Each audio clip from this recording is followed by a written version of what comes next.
За хууль сургууль тавих нэгдсэн шаардлага гэх. Хууль жишээ одоо их зүйч мэргэжлийн эзэмшээ хууль сургуулиудын магадлал их хэмжээчийг 2016 оны 4 сарын 15-наас хуульчдын холбоонд шилжиж ирсэн хууль чирэгдсэн байна. За үүний дагуу манай магадлал их хэмжлэг хорооныхон хүмүүсийн стандарт тавих шаардлагын журмыг бол төслийг нэлээд эсвэл миний ойлгосноор бол жил хагас үлээлээ саарайхан хуралдаад хүмүүсээс санал аваад за өнөөдрийн үйл ажиллагаа бол мөн санал авах юм шиг байна. Гомоогдож байгаа. Энэ үйл ажиллагаанд тавьсан баярлалаа. Бас бусад хүмүүсээс зөвхөн өөрсдөө төвшин биш, бас сургуулийнхаа төвшин биш. Багш нараас санал авах гэсэн. Ягаад гэвэл зарим нэг зүйл нь энэ одоо зохицуулалтаар зохицуулж байгаа зарим нэг зүйл нь бол одоо тухайн сургуулийн захирал таалагдж байна. Зарим нэг зүйл нь таалагдахгүй байж магадгүй. Зарим багш нарт нь таалагдж магадгүй, багш нарт таалагдахгүй байж магадгүй. Тийм үү? Янз бүрийн учраас ерөнхийдөө нийтлэхээр нь бас манай сургуулийн юм үзэж байна. Сургуулийн багш нараас ингэж үзэж байна гэсэн. Ийм сонголтоо бас цаашдаа боломжлол өсөлт албанаас биш сайн мэдээ хэмээ.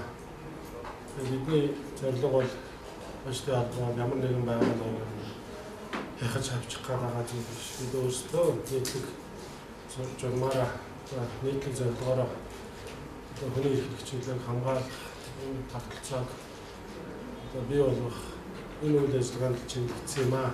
Тийм учраас манай энэ одоо төслийг бэлдсэн хүмүүс бол ямар нэгэн байдлаар өөр субъектив амбиц байхгүй гэдгийг бас өөрчлөлт хийх хэрэгтэй байна. Нэлцүүлэгт ажилласан. Нээж үзсэн хэлийг өгчд баярлалаа. Тэгээд сая хэлснээр ер нь бол энэ хуульчийн эрх зүйн байдлын тухай хуулиар хууль зүйн сургуулийг магадлал хэмжлэх чиг хөөштэй холбоонд шилжүүлсэн заалт бол 2002 онд одоогийн улсын хурлын уртлын улсын хурл баталж ирсэн. Тэгтээ бол одоо журмын хуулиар энэ заалтыг үйлчлэх хугацааг нь 2016 оны 4 сарын 15-наас эхэлнэ гэж одоо заасан байна. Тэгэхээр тэр ёсоор бол ерөнхийдөө хуулийн заалт үйлчлээд бол бараг жил орчим болж байна. Гэхдээ энэ хугацаанд бол хууль үйлчлэхээс өмнө бол одоо хойш бол хууль зүйн сургуулийг магадлал хэмжлэх хороо, за мөн хуульчдын холбооны ерөнхийлөгчийн комиссийн магадлал хэмжлэх комисс гэж байгаа. Энэ хоёрын хамтарсан юм ажлын хэсэг бол өнгөрсөн 6 сараас эхлээд хэд одоо илүү шуруу ажилласан гэх юм уу. Энэ өмнө бол бас төслүүд гарцсан юм жисэн. За тэгээд одоо төсөл бол ихний байдлаар ямар ч гэсэн хилцүүлэг хийя гэж тэгээд одоо цаасан дээр буулгаад та бүхэнд хүргүүлсэн байгаа. Тэгээд одоо энэ хилцүүлэг цаг гаргаж хүргэсэн та бүхэнд юуны өмнө талархаж байгаа илэрхийлээ. Одоо миний хувьд бол энэ магадлал итгэмжлэлийн чиг үүрэгтэй холбоотой боловсруулсан одоо төслүүдийг ажлын хэсгээр ярьсан гол үзэл баримтлал судалгаа эдрийг танилцуулах юм. Ерөнхийдөө яг энэ одоогийн шинээр шилжиж байгаа тогтолцоо юу юм бэ? Өнөөдрийн хууль зүйн боловсрол яг ямар байдалтай байгаа гэдэг судалгаануудыг танилцуулна. За тэгээд 2012 оны энэ хуульчийн эрх зүйн байдлын тухай хууль ямар тогтолцоодоо шилжиж байгаа юм бэ гэдгийг энэний онцлогийг нь танилцуулах юм байгаа. Энэтэй холбоотой энэний гол цөм хэсэг нь бол энэ магадлал хэмжлэх ажиллагаа. За тэгээд төслүүдийг ерөнхийд нь танилцуулна. Гэхдээ өнөөдрийн хувьд бол бид нэр одоо 3 төсөл байгаа. Тэрний нэг магадлал хэмжлэхт баримтлах стандартыг тогтоож байгаа хууль зүйн сургууль тавих нэгдсэн шаардлага гэж одоо нэг төсөл байгаа. За хоёрт нь бол энэ стандартын дагуу магадлал хэмжлэх ажлыг хийх субъект буюу магадлал хэмжлэлийн комиссийг одоо бүрдүүлэх магадлал хэмжлэлийн комиссийн дүрмийн төсөл байгаа. 3 дугаарт энэ магадлал хэмжлэх ажиллагааг явуулах журмыг зохицуулсан одоо төсөл байна. Тэгэхээр энэ нийлээ хэмжээний хувьд их учраас бид нар хоёр тасалж хилцүүлэх гэж байгаа. Тэгэхээр өнөөдөр бол илүү хэдүүлээ стандарт дээр одоо ярилцах илүү тодорхой саналуудыг гаргаад тусгаад ярилцаад явах юм байлаа байгаа. Ирэх 2 дахь өдөр байгаа тийм. Ирэх 2 дахь өдөр бас яг нөгөө магадлал хэмжлэх ажиллагааныхаа журам дээр бид нэлээд нарийнж ярилцах юм ахиж нэг хилцүүл хийгээд үлдсэн байгаа. За тэгэхээр өнөөдрийн одоо хууль зүйн боловсролын нөхцөл байдал ямар байна вэ гэдгийг харахын тулд бидний хууль зүйн боловсролын тогтолцоо яаж үүссэн, за ямар сургуулиуд байгаа, хэр хэмжээний хүмүүс төгсдөг, ямар хөтөлбөрөөр одоо үйл ажиллагаа явуулж байгаа юм, за хуульчдын тоо хэд байгаа юм, за тулгымцсан асуудлууд юу байгаа гэсэн иймэрхүү хүрээнд бас яг байгаа байдлаа нэг эргүүлж тодруулах хичээл. За энэ одоо ярих гэж байгаа зүйл бол бид нар одоо зохиотсон гэхээс илүү биднээс өмнө бол одоо энэ ажлын хэсэгт орсон хүмүүсээс өмнө гадуур бол маш олон судалгаанууд одоо 20 гаруй жил хийгдсэн байна. Тэгэхээр тэр судалгаанууд дээр тулгуурсан мэдээлэл байна. За ер нь бол хууль зүйн боловсрол дээд боловсрол Монгол улсад үүсээд 57 жил болж байгаа. За 1960-аас 90 оны хооронд бол социалист эрхцүүд тулгуурсан ийм одоо дээд боловсрол, хууль зүйн дээд боловсрол олгодог тогтолцоо үүсэж бий болсон нь бол одоо Монгол улсын хөгжилд эрх зүйн хөгжилд маш чухал алхам болсон. Тухайн үед бол үүргээ гүйцэтгэсэн ийм систем бол ажилласан. За тэгээ ардчилсан хувьсгал гарсны дараа бол бас нэг том үе ихэлсэн байна. Тэгэхээр энийг бол та бүгдээрээ мэдж байгаа. Хичээлийн бүр агуулгад бол шинэ үн зүйл батлагдсантай холбоотойгоор маш их өөрчлөлтүүд орсон. Хүний нөөц өөрчлөгдсөн. За дээрэс нь өмнө бол зөвхөн улсын сургууль одоо хууль зүйн дээд боловсрол олгодог байсан бол хувийн ихтэй сургуулиуд одоо олноор байгуулдаг гэж бас энэ хууль зүйн боловсрол олгох ажиллагаанд хувь нэмэр оруулж ирсэн. За тэгээд 2016 оноос энэ хууль үйлчлээд яг магадлал итгэмжтэй холбоотой чиглэл хуульчтай холбоонд шийдснээр арай нэг бас 3 дахь юм өргөө орж байгаа гэж хэлж болно. За өнөөдөр одоо бидний судалснаар бол ийм 14 ихтэй сургууль хууль зүйн эрх зүйчийг эрх зүйн бакалаврын боловсрол олгож байгаа юм байна. За энэ 14 сургууль руу бол бүгднлөө манай хорооноос бол хандсан. Бас одоо ийм стандартыг боловсруулалттай холбоотой зарим нэг тодруулах мэдээллүүдийг санд асуулгыг бол авч мэдээлэл цуглуулсан байгаа. За ер нь бол жилд дунджаар 1800-аас 2200 эрх зүйч бол төгсөж гардаг юм байна. Жил болго энэ бол боловсролын яамны статистикаар ийм байгаа.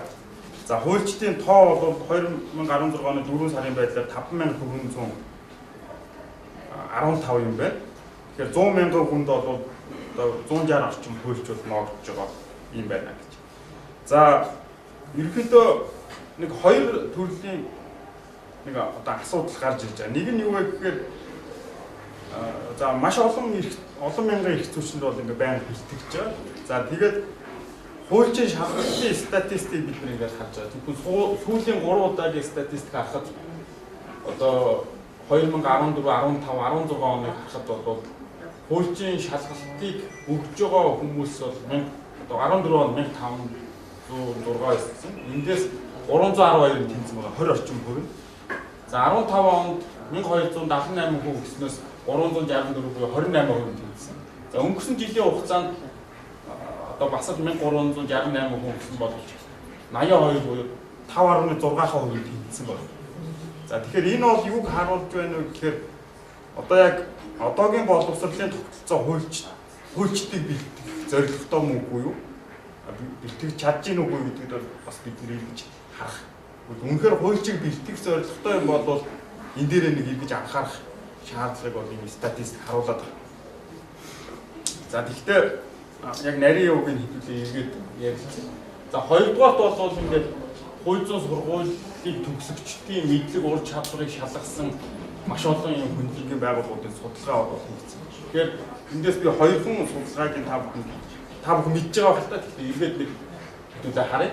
Тэгэхээр 2004 онд бол энэ Дэлхийн банкны дэмжлэгтээр хийгдсэн судалгаа ба 748 одоо хууль зүйн сургууль төгсөгчдөө судалгаа авахд бол эдгээрийн 70% нь өдөр тутам мэргэжлийн албатад тааралддаг. За тэгээд 37% нь бол хэрэг шийдвэрлэхдээ буруу шалтгаан үндэслэл олдог.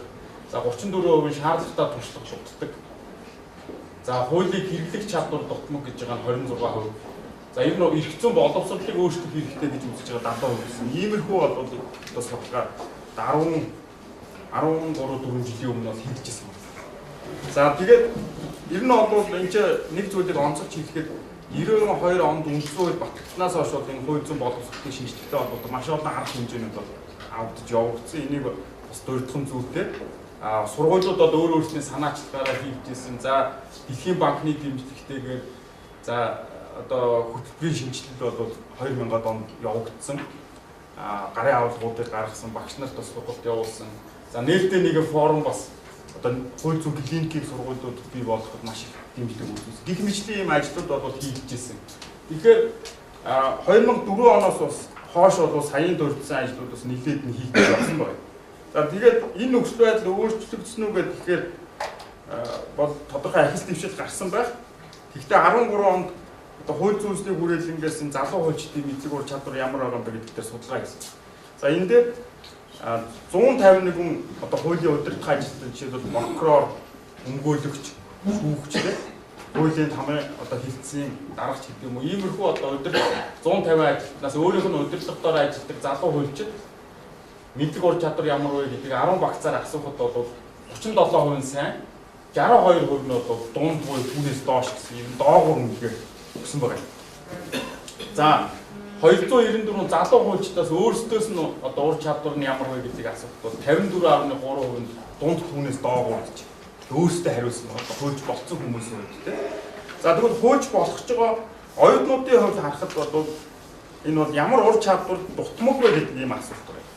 Ур чадвар нь ямар вэ гэдгийг хуваар илэрхийлэхэд бол одоо ёс зүй бол 100% гэх юм бол 100% сайн гэсэн үг шүү дээ. 54% нь бол хангалттай гэсэн ч юм уу тийм. За одоо хэрэг хэн шийдвэрлэх ажиллагааны хувилбар сонгох гэдэгтээ дөнгөж 10% байдаг ч юм уу. Хилцээ нөгөө negotiation хийх гэсэн дээр дөнгөж 4.5% нь бол энэ дээр өөрийгөө сайн гэж байна. Тийм одоо сайн байдлаар үүсэж байна. Харилцааны чадвар бол өндөр байгаа. За тэгээд бичих баримт мэдээлэл дүн шинжилгээ хийх. За хууль хэрэглэх, эрх зүйн маргааныг шийдвэрлэх энэ бүх зүйлүүд яг төгсгөө ангийн оюутнуудын өөрсдийнх нь үнэлгээ нь бол одоо ер нь бол 30% хүрэхгүй байгаа. Одоо ер нь 30-аас илүү гарахгүй тийм хийх үзүүлэлтүүд. Тэгэхээр энэ бол өөрөө манай яг гэхдээ энэ үзүүлэлтүүдийг үгээр нэг хуульчийн чадваруудаар л асуугаад байгаа юм л да. Хуульчийн чадваруудаар асуугаад. За тэгэхээр энэ хангалтгүй ур чадварууд ингээд сая би хоёрхан судалгааг та бүхэнд хэллээ. Ер нь бол 5-6 юм судалгаа байна. Эндээс харахад нэлээд дутагдaltaй юмнууд нь юу гараад байна гэхээр хууль зүйн анализ хийх, үндэслэл гаргах, хууль тайлбарлах, бичих чадвар, ялангуяа бичих. Одоо ингээд төгсөөл ингээ одоо дадлага хийж байгаа ч юм уу эсвэл хуульч болж байгаа хүмүүс яг шууд яа гэдэг нэг хэмжил бичихч байд юм уу гэрээний төсөл бичих те хуулийн төсөл бичих. Иймэрхүү ур чадвар бол ерөнхийдөө маш муу байна. Зүйл одоо олон судалгаа гарч иж байна.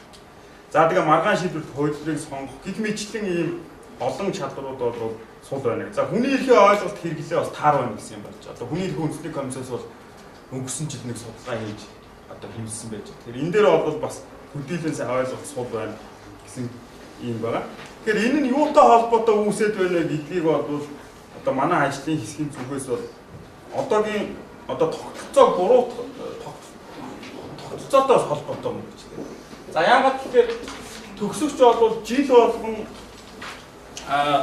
1814 хууль зүйн одоо сургуулиуд шүү дээ ихтэй сургууль. Эндээс бол 1800-аас 2200 эрх зүйч төгсөж байгаа. Жилд шүү дээ нэг жил сүүлийн одоо төгсдөг. За тэгээд хөвчлэн бол 4 жилийн одоо сургалт байгаа. Ганцхан муусын хууль зүйн сургалт бол 5 жилгээ. За багц цагийн хувьд бол ойролцоогоор нэг 120 багц цаг одоо хууль зүйн сургалт суралцаад энэ эрх зүйн бакалаврын зэрэг авч байгаа. За энэ дотор бол ерөнхийдөө 3 зорилгыг хангах ийм агуулга бол явж ийн гэж байна. Нэгдүгээр бол энэ дээд боловсрол олгож байгаа учраас дээд боловсролтой иргэн шаардлагатай одоо бүхэл дээд боловсролтой хүмүүсийн мэдсэн байх хэрэгтэй сэтгэл судлал, төв, философи гэх тэр одоо ерөнхий суурь хичээл бол 30 орчим багц цаг бол орчиж байгаа 120 тийм. За тэгээ үлдэж байгаа 90 хүртэлх багц цаг нь бол мэрэгжлийн суурь мэрэгшүүлэх хичээл. За энэ бол би бол энэ 2-3-ыг бол хооронд нь хатуу ялгах юу нэхээр хоёр агуулга энэ чинь яваад байгаа юм. Ягаад тэгэхээр ерөнхийдөө эрх зүйн мэдлэгтэй тийм одоо хүмүүсийг бэлтгэхний зорилго байгаа байхгүй юу? Нөгөө талаас хуульч бэлтгэх гэсэн энэ хоёр ингээд хамт явж байгаа. За би нэг яагаад ингэж хэлж байна вэ гэхээр ерөөдөө төгсөгчдийг харахад одоо тухайн сургуулийн нийт төгсөгчдийн нэг 70-80% нь бол ерөөсөө хуулийн ажил хийхгүй. Хуульч болохгүй, шалгалт өгөхгүй, эсвэл шалгалт өгсөн ч бас тэнцэхгүй ч гэдэг юм тийм. А зөвхөн нэг 20-30% нь яг хуульчийн ажил хийж. Тэгэхээр нийгэмд бол хуулийн мэдлэгтэй тийм эрх зүйчдийн одоо хэрэгцээ бол байгаа. Энэ хэрэгцээг бол улсын болон хувийн бүх сургуулиуд одоо хангаад ирсэн. Тэгэхээр одоо төрийн байгууллага, компани ямар ч ажил хийсэн хуулийн мэдлэг бол маш их тустай байдаг. Ямар ч ажил хийгээ явж байгаа. Нийгмийн тухай зөв төсөөл ойлголт. Тэгэхээр тэр хэрэгцээг хангаж ийна гэж одоогийн эрх зүйн бакалаврын тогтолцоо. Гэхдээ давхар яг мэрэгсэн хуульч бэлтгэх тэр одоо хүмүүсийг бас бэлтэж байгаа. Тэгэхээр энэ хоёрыг хамтд нь бэлтэж байгаа учраас түрүүн бидний нөгөө нэг яг хуульчийн шалгалтад тэнцэж байгаа хувь бол маш бага гараад байна шүү дээ. За дээрэс нь одоо яг хуульчид байдаг ур чадваруудыг олгож гин үү гэж судлахаар тэр нь дутуу гарч ирдэг. Тэгэхээр энэ бол бас одоо эрх зүйч болон хуульч болох хүмүүс ингээ хамтд нь бэлтэж байгаа холбоотой байна гэсэн нэг ийм нэг дүр зураг одоо харагдаж байгаа. Тэгээд яг ердийн эрх зүйч болох хүмүүс бол эсэгт нь бас хайцангуй хөнгөн шаардлага тавьж байгаа ерөнхий мас юм бэ. За хичээлийн хөтөлбөрч гэсэн ерөөдөө тэр хуульч ихэнх нь хуульч болохгүй хүмүүсийг бэлтэж байгаа учраас яг хуульч болох хүмүүс тавьдаг шиг өндөр шаардлагыг болоод төдийлөн дайх сургууль бол нэгэн жил тавьж чадахгүй, тавих боломжгүй. Яг тэгэхээр тэр хүмүүсийн зорилго нь бол яг гагцхүү хуульч болох бол биш. За тэгэхээр хуульчийн эрх зүйн байдлын тухай хууль бол батлагдаж одоо энэ нөхцөл байдал бол өөрчлөгдөх чиглэл рүү бол тодорхой бодлогын өөрчлөлт гарч байгаа гэж харж байгаа. Тэгээд та бүхний мэдж байгаа хуульчийн эрх зүйн байдлын хуулийн 9-2-т бол хуульчдын холбоонаас магадлан итгэжлэгдсэн хууль зүйн сургуулийг төгссөн 2-оос доош жил дадлага хийсэн хүн хуульчийн шалгалт өгөх хэрэгтэй гэсэн ийм заалт бол орж ирсэн. За тэгэхээр өөрөөр хэлбэл одоо хуульчийн шалгалт өгөх хүмүүс юу вэ гэхээр зөвхөн хуульчдын холбооноос магадлан итгэжлэгдсэн сургуулийг төгссөн хүн хуульчийн шалгалт өгөх хэрэгтэй. А магадлан итгэжлэгдээгүй сургуулийг төгссөн хүн бол хуульчийн шалгалт орох хэрэггүй гэсэн ийм хуулийн зохицуулалт бол орж ирж байна. За энэний цааш шалтгаан нь юу вэ гэхээр хуульчдын холбоо бол одоо хуульчийн эрх зүйн байдлын тухай хууль болон хуульчийн мэргэжлийн дүрмээр тавьж байгаа одоо хуульч тавьж байгаа мэдлэг ур чадвар ёс зүй зам төлөвтэй тэр шаардлагуудыг бол харж байгаа. Тэр шаардлагыг хангасан хүмүүсийг бэлдэж чадчих сургуулиуд чадж гин үгүй гэдгийг шалгаад тодорхой наад захын шалгууруудыг хангаж байгаа бол чадж гинэ гэж үзээд магадлан итгэмжтэй. Ийм үзэл санаа бол орж ирсэн. За энэний гол ач холбогдол нь юу вэ гэхээр одоо энэ маш олон улсууд бол энэ одоо хандлагыг ихэд авсан байгаа. Энэ бол анх бол Америкээс үүсэлтэй Австрали байна. За одоо Солонгос байна. За Япон бас энэ чиглэл рүү явж байгаа. Өөрөлдвөл ерөөдөө яг хуульч бэлтгэх хүмүүс нь ямар хуульчийг бэлтгэх боловсролын тогтолцоо нь ямар стандартад захирагдах вэ гэдгийг агуулгын бол хуульчид нь өөрсдөө тодорхой. Яг тэр өөрсдөө тэр практик ажлыг хийж байгаа учраас яг хуульчид ямар мэдлэг ур чадвар хэрэгтэй вэ гэдэг гол юм нь одоо яа гэм боловсролын яамны ч гэдэг юм нэг мэрэгчлэнээс илүү одоо тэрийг нь илүү мэдэрч яадаг гэсэн юм хандлага болдог байна. Тэгэхээр тэр бол одоо мэдээж боловсролын яам бол дээд боловсролын стандарт шаардлагуудаа тавиад явах юм бол ерөөсөө үгүйсэхгүй байгаа. Гол нь бол яг хуульчид хэрэгтэй мэдлэг чадвар хуульчид нь өөрсдөө тодорхой ийм зүйл рүү шийдсэн. Энэ нь бол өөрөө одоо төрөөс харьцангуй хараад бас за нөгөө талаар одоо засгийн газар одоо ямар улс төрийн нам одоо засгийн газарт байна вэ гэдгээс үл хамааран энэ тогтвортой хуулийн бодлого ингээд хэрэгжих юм нэг систем үүсчихэд байгаа юм л да. Тэгэхээр энэ ч бол тогтвортой байна. Хуульчдын холбоо бол өөрөө улс төрөөс хараад бас ингээд бие даасан юм холбоо байж байгаа. Ийм нэг нөгөө талаас бас шинжлэх маш боломжтой. Өөрөөр тэр стандарт тогтоолоо тэгээд яг үнэхээр тэр стандарт бас болохгүй байна гэх юм бол сургуулиудаас, оюутнуудаас, багш нараас хуульчдаас санал гарах юм бол тэрийг тухайн бүртэн байнга шинжилгээ явах юм боломж бол энэ хуульчдын өөрсдийнх нь гарт байгаа гэж хэлж байна. За энэтэй холбоотой хуулийн 58-ын 3-т бол нэг ийм залт байна. одоо энэ 58.3 бол ерөөсөө энэ төслийн одоо гол бидний барьж байгаа одоо задлж тайлбарсан юм гол төлхөр болсон. Ягаад тэгэхээр энэ чинь бол хуульчийн мэргэжлийн боловсролыг эзэмшиж нэг хоёр хуульчаар бэлтгэж байгаа оюутны төсөлтөө 120 багц цагийг хангасан байх бөгөөд оюутнаас суралцах хугацаа 4 жилээс баггүй байна гэж энэ зал. За энэ дээр бол бид нар юу гэж ойлгосон гэхээр 120 багц цаг гэдэг яг энэ хуулийн үзэл баримтлалыг судлаад үзсэн. Энэ бол хуулийн хичээл гэдэг агуулгаар орсон гэж. Одоо хууль юугаар тэгж одоо тайлбарлаж байгаа. Тэрийг бол бид нар 120 хуулийн хичээл гэж ойлгосон. За 4 жил гэдэг нь бол хууль зүйн сургууль хуулийн хичээл үзэж сурж байгаа 4 жил юм байна гэсэн. Ийм байдлаар бол тайлбарлаж ойлгоод тэгээд энэ хуульчийн мэргэжлийн боловсрол эзэмших гэдэг тасалтай өмнөх нь бол нэг шат хуульчаар бэлтгэх гэдэг нь ингээ хоёр дахь одоо шат байдлаар. Гэтэ нийлбэрээр бол 120 багц хуулийн хичээл үзэх юм байна гэсэн. Ийм анхуулгаар бол хуулийн үзэл баримтлалыг ойлгосон. За ингэж ойлгоод төсөлд бол ямар байдлаар гарсан бэ гэхээр ерөөдөө одоогийн их зүйн бакалаврын тогтолцоог бол дэмжихгүй, энийг бол дэмжих байдлаар одоо авч үзэж байгаа. Тэгэхээр мэдээж ерөнхий суурь хичээлийг дээд боловсролын хуулиар бол 30 орчим багц цаг. За 90 орчим багц цаг мэргэжлийн суурь мэргэжүүлэх хичээл ерөөдөө хуулийн хичээлүүдийг үзсэн. Ингээд яг гоо хуулийн 90 багц тэгээ бусад 30 багц цаг гэдэг ерөөдөө 4 жилээр их зүйн бакалавр эзэмшиж юм. За тэгээ хоёрдугаарт бол хуульч бэлтгэх сургалт гэсэн ийм сургалт бол орж ирж байна. Тэгэхээр энэ бол юу гэхээр яг хуульч болчихж байгаа хүмүүс зориулсан мэдлэг ур чадвар хандлага ёс зүйн төлөвшүүлэх ийм хичээлүүд болохоор 30 багц цаг. Нөгөө хууль дээр ажиж 190 багц цагийг бол 30 90-ээр ингэж хоёр хуваагаад энэ нь бол доотлол 1 жил байна гэх. За тэгээ хууль зааснаар 2 жил дадлаг хийн. Тэгээ хуульчийн шалгалт өгнө гэсэн нэг ийм одоо байдлаар бол задаргаа хийгдсэн. Тэгэхээр энэ дээр яг ингэж хийх одоо нэг үндэслэлийн хуульчийн эрх зүйн байдлын тухай хуулийн 58.3, нөгөө үндэслэл нь дээд боловсролын тухай хуулийн 12-ийн 1-14 байгаа юм. Дээд боловсролын байгууллага нь дээд боловсролтой хүмүүсийг дахин мэргэжүүлэх, мэргэжил дэвшлэх сургалт хэрэгтэй гэж. Тэгэхээр энэ бол эрх зүйч болцсон дээд боловсролтой хүмүүсээс яг нөгөө нэг 100% гэж байлаа гэж бодоход тэрний одоо 20-30% нь хуульч болох хүсэлтэй шүү дээ. Тэгэхэд одоо багцаагаар.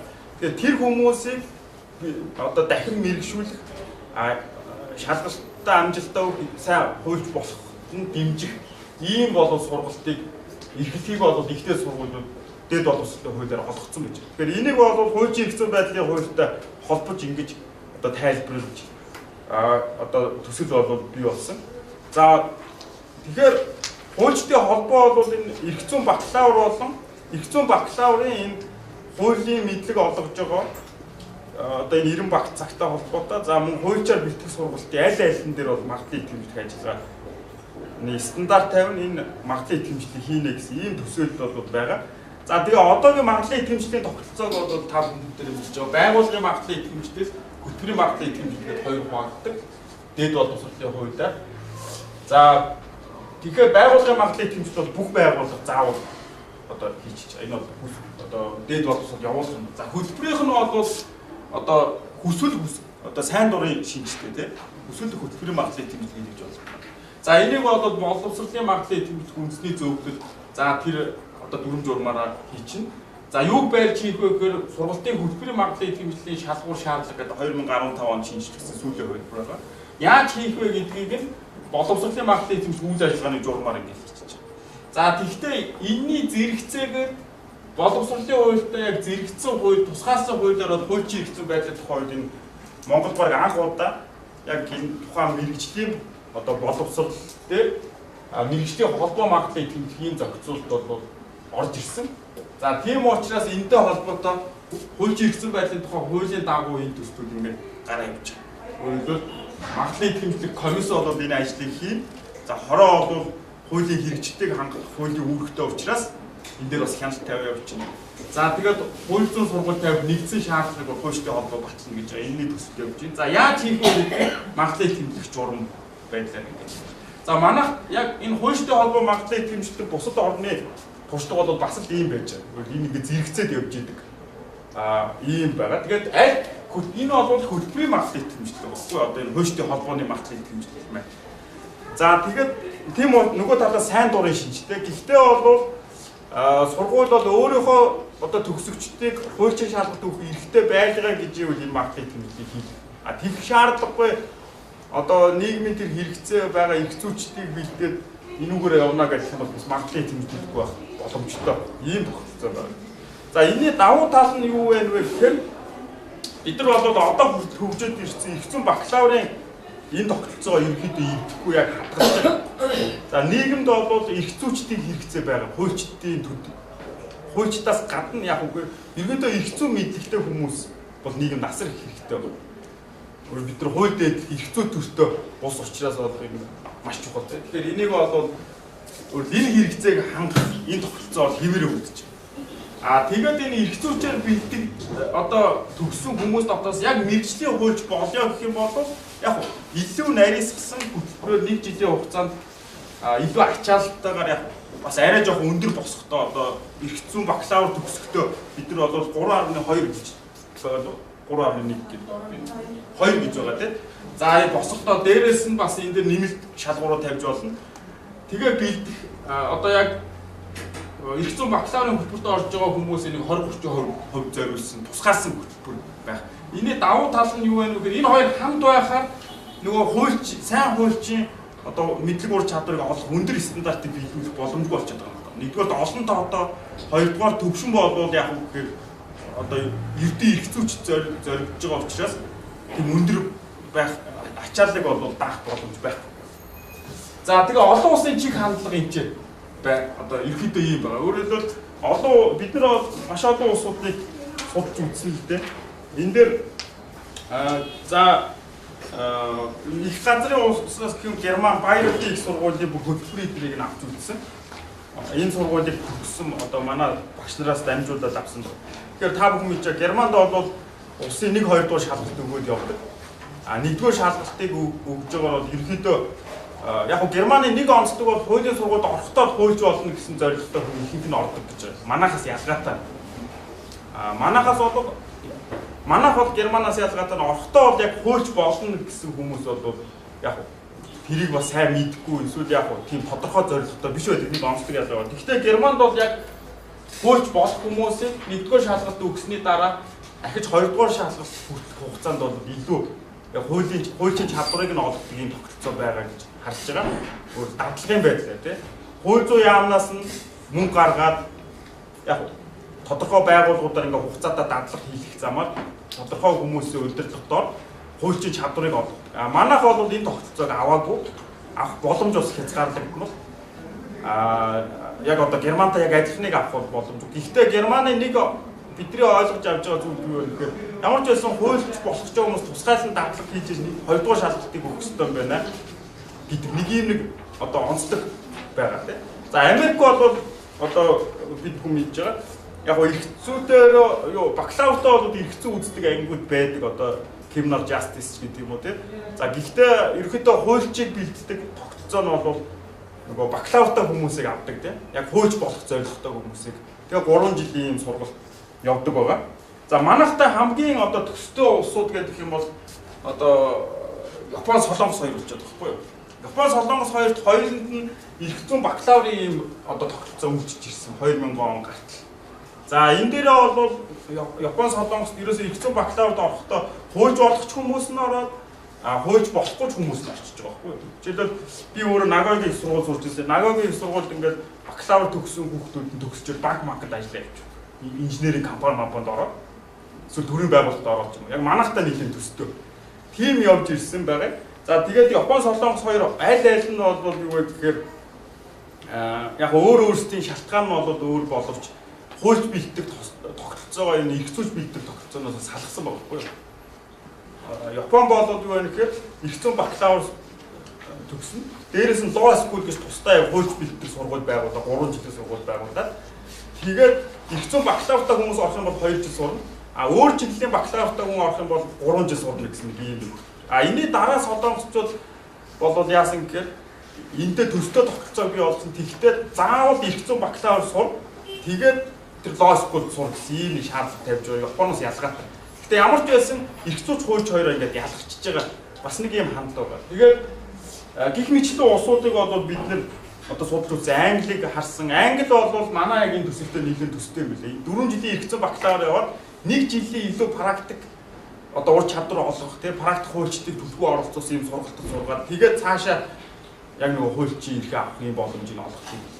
Тэгэхээр яг манайх бол яг Япон, Солонгос ч юм уу Америк шиг тэр law school байгуулах бол боломж өнөөдөр байхгүй. Хүний нөөц байхгүй. Дээрээс энэ бол эдийн засгийн бол маш их зардалтай. Тэ? За хуулийн үзэл баримтал ч гэсэн бол яг шууд law school-ийн тогтолцоог бол төсөөлөөгүй гэж ойлгосон. За тэгэхээр манайх бол энэ одоо цэвэр эрх зүйн бакалавр эрх зүйч бэлтгэх тогтолцоо энэ хамт бэлтгэх тогтолцооноос бол салж байгаа. За тэгвэл яг Америк шиг бас биш яг өөрийнхөө нөхцөл байдал илүү тохирсон бодиттой юм тогтолцооноо шийдэж байгаа гэж хэлж байна. За төсөөлж байгаа үр дүнгээ гэх юм бол одоо хууль зүйн мэргэжлийн боловсролын чанар сайжирна. Эрх зүйчтэй бол чанартай бэлтгэх ийм бол үйлчлээд явна. Цаашаа хуульч болох ч хүмүүсийг тусгайлан одоо бэлтгэдэг ийм сургалт руу шилжин. Тэгэхээр хуульчдын мэдлэг ур чадвар бол одоо дээшлэнэ гэж. За мөн хуулийн шалгалтад тэнцэгчдийн хувь бол өсөх юм өснө гэсэн юм төвчөр гарч. Өөрөөр яг энэ хууль бэлтгэх хөтөлбөрөөр сурсан хүмүүсийн хувьд бол дээш ахиж гарна гэж. За тэгээд энэ тогтолцоо хүнд ашигтай бай гэхээр оюутанд бол ашигтай. Оюутан бол нэгдүгээр маш тодорхой болж байгаа. Угаасаа хуульч болох ч байгаа хүн бол нэгдүгээр магадгүй тэмцсэн сургуульд орох юм тий. За тэгээд эрх зүйн бакалавр сурах нь тэгтээ маш сайн сурах хэрэгтэй байна тий. Одоо хичээлээ таслаад ч юм уу юм хийхгүй явах юм бол цаашаа хуульч болж чадахгүй гэсэн үг тийм.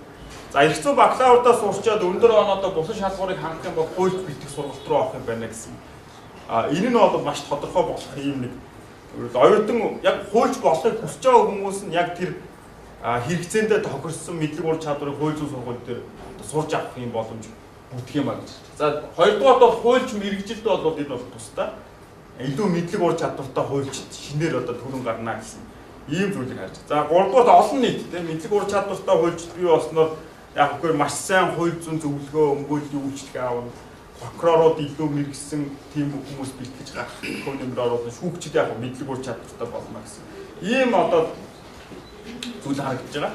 За тэгээд төсөл бол ерөнхийдөө түрүүн одоо хуулийн эрх зүйн байдлын тухай хуулийн 57 58 за мөн дээд боловсролын тухай хуулийн түрүүн хэлсэн заалтын дагуу ингээд 3 төсөл бол гарч байгаа. Юуг байж магадлал тэмдэглэхгүй гэхээр хууль зүйн сургууль тавих нэгдсэн шаардлагыг тийм.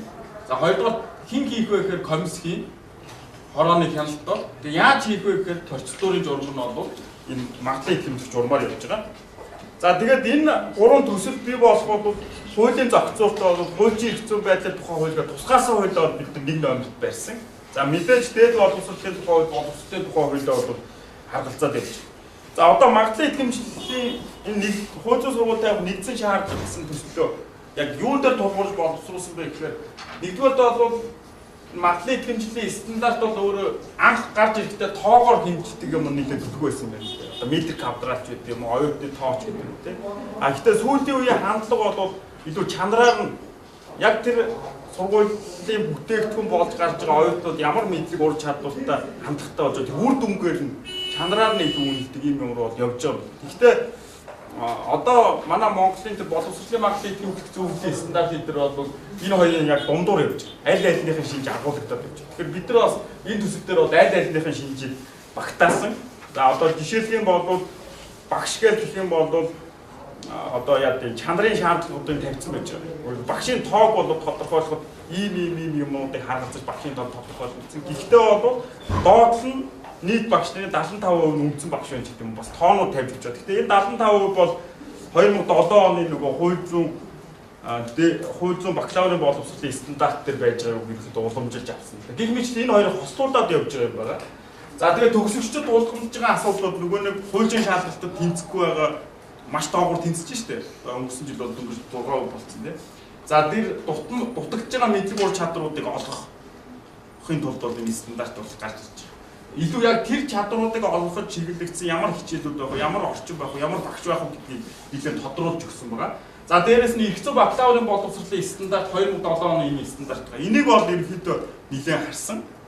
Гол одоо зарлтууд бол ийшээ шилжиж орсон байж байгаа. Одоо хууль зүйн клиниктэй холбоотой багшийн тоотой холбоотой тийм.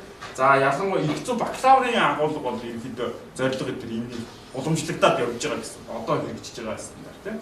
За тэгээд дээд болон уцын сургуулийн сургалтын байгууллагын магадлалын итгэмжлэлийн шалгуур гэдэг шаардлага гэдэг нөгөө одоо юу бол ерөнхийдөө харгалзаж байгаа. Гэхдээ энэ хоёр бол хоёр зэрэгцсэн юу учраас энийг бол бид нар 100% барих боломжгүй. Яг энэ маш товчхон ерөнхий бүх мэрэгжил зориулсан учраас бидний энэ асуудлуудыг шийдэхэд бол энэ стандарт төдийд бүрэлдэх боломжгүй. За тэгээд хөтөлбөрийн энэ бол хөтөлбөр байна. Ерөнхий стандарт харахад бол Америкийн нэгдсэн улс холбооны бүгдээр Герман, за Америкийн Нью-Йоркийн их сургууль, Вашингтоны их сургууль, Германы Байралтын их сургууль, Мюнхний их сургууль, за Австралийн нөгөө юуны сургуулийн марч сургууль тэрний үг гарсан. Японы Нагоягийн их сургууль, Чуогийн их сургууль, Солонгосын Купмын Сөүлийн их сургууль, за Сингапурын үндэсний их сургууль гэсэн эдний одоо хөтөлбөр дээр их зүйн бакалаврын хууль битдэг хөтөлбөр эднийг бол ерөнхийдөө харьцуулж харсан.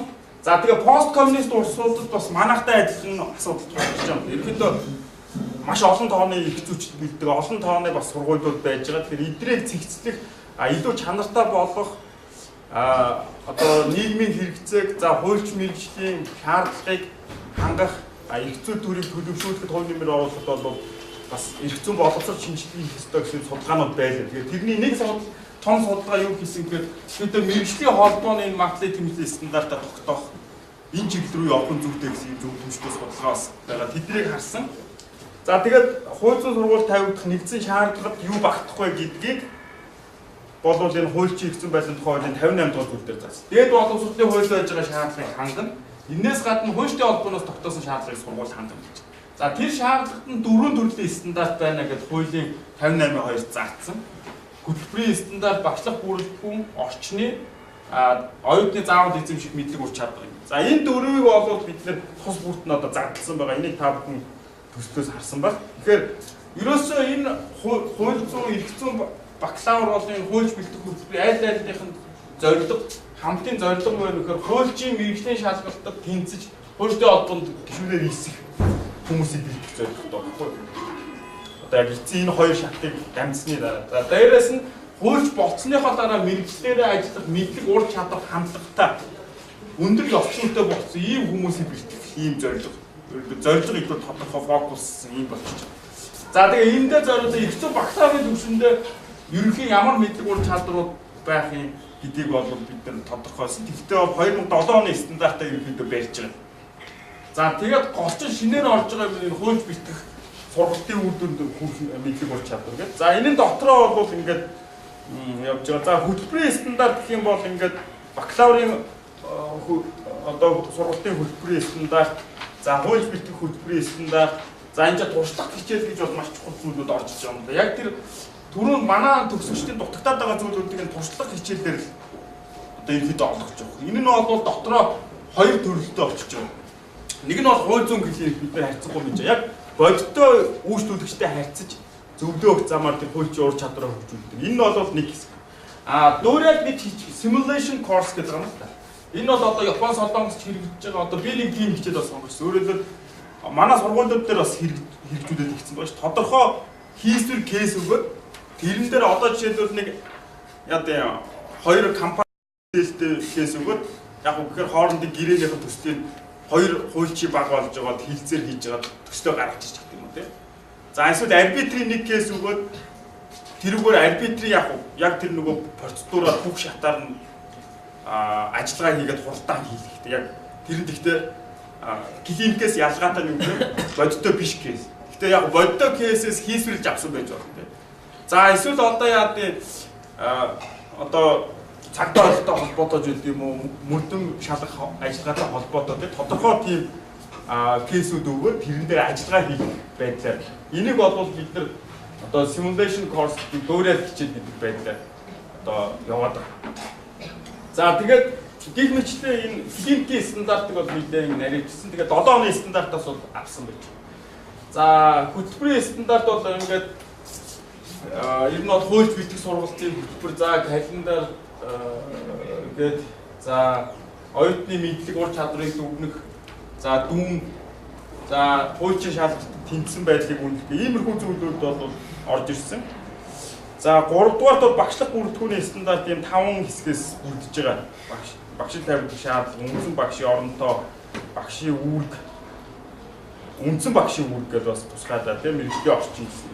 За 4 дугаарт бол ингээд сургалтын орчны стандарт, хууль зүйн сургуулийн удирдлага. Гэхдээ энэ бол сургуулийн дотоод зүйл рүү орсон байхгүй. Ер нь гол нь бол юу нэхэр тэр сургуулийн одоо захирал дээр тэр багш нар өөрсдөө энэ ч бол нэлээд одоо бодиттой оролцоотой байх зүйлийг л ерөнхий зарчмад оруулж ирсэн. Одоо бусад яг нарийн зүйлүүд нь сургуулиудаас хамаарч. За эсэлтэд тавигдах шаардлагууд, оюутны суурь үйлчилгээ, за оюутны бас гомдол шийдвэрлэх зүйл, ил тод байдал, за номын сан, байр технологи гэсэн иймэрхүү 4 стандартыг бол ингээд задлсан. За дараагийн 2 дахьд бол бидний магадлалын итгэмжлэх комиссийн дүрм, за магадлалын итгэмжлэх журам хоёрыг ярина. Тэгэхээр энэ чинь бол одоо өнөөдөр би танилцуулга хийхээр одоо болиё гэж бодож байна. Угаасаа бид тусгайлан цаг гаргасан. Энэ бол нийтлэг одоо нарийн гэсэн байгаа. Яагаад тэгэхээр энийг бол бид нар их ярих нь энд одоо хороолж гэдэг юм уу комисстэй энэ холбоонд энэ ажлыг хийж байгаа хүмүүс нь хэн байхаас үл хамааран энэ магадлалын итгэмжлэх ажиллагаа шударга үр нөлөөтэй бодиттой хараад тусаар явагддаг тэр баталгааг бид нар бүрдүүлэх хэрэгтэй. Тэхийн тулд маш товчхон журам байж болохгүй. Бүх процедурыг нийлээ наривч заасан байх хэрэгтэй. Тэгэхээр энэ процедур бол яг энэ хуульчдын холбоор магадлалын итгэмжлдэг бусад орны тэр хуульчдын холбооны дөрвөн журмуудыг харьцуулж байгаад гарч ирсэн юм байна. Энэ бол одоогийн боловсролын магадлалын итгэмжлэх зөвлөлийн тэр магадлалын итгэмжлэх ажиллагаа явуулах журмаас хамаагүй наривчсан гэж байна. Ёс зүй мос зүг нийлээ наривчсан, чиг үүргүүдийг хуваарлцсан, хяналт хариуцлагын тогтолцоог нь гаргасан. Тэгэхээр боломжоор бол нийлээ наривчсан. Энийг бол хэдүүлээ дараа 7 хоногийн 2 дахь бас эргээд ярилцъя. Тэгэхээр өнөөдөртөө бол хэдүүлээ энэ хууль зүйн сургууль тавих нэгдсэн шаардлагынхаа асуудлыг ярив. Тэгээ хэрвээ бид нар яг эрхцүүчид ямар шаардлага тавихын гэдгээ оновчтой тодорхойлоод хуульч болох ч хүмүүст ямар шаардлага тавихын энийг бэлтэж байгаа боловсролын тогтолцоо ямар сургууль ямар шаардлага хангахын гэдгээ одоо нэгдсэн хууль зүйн сургууль тавигдах нэгдсэн шаардлагаараа оновчтой тодорхойлж бас бодиттой.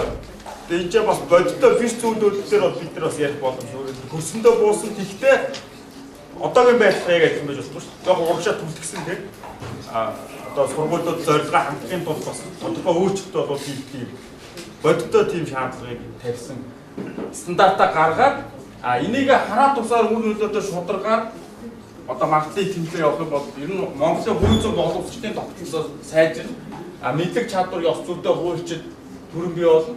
За хүний их шударгаас хууль дээдлэх ёс бол хангагдсан ийм нийгэм бүрдэхэд бол маш чухал. Яагаад тэгэхээр хуулийн шинжил, хууль өөрчлөх бол зөвхөн нэг хэсэг нь байгаа. Хамгийн гол шинжилт нь нөгөө хүний нөөцтэй. Тэгэхээр тэр хуулийг хэрэгжилж байгаа хүмүүс үүдэг. Тэгэхээр хууль зүйн боловсролын шинжилт бол одоо Монголын хуулийн шинжилгээ маш чухал хэсэг нь бас урт хугацааны үр дүн нойрон гарахгүй тэгээд бас амаргүй. Тэгэхээр энэ дээр бол одоо та бүхнийг бас хамтран ажиллаад энэ санд бодлоо чөлөөтэй илэрхийлээд оролцсон гэж бол итгэж байна. Тэгээд энэ хорооны өмнөөс бас танилцуулга бэлдсэн танилцуулга маань ингээд дуусч байна.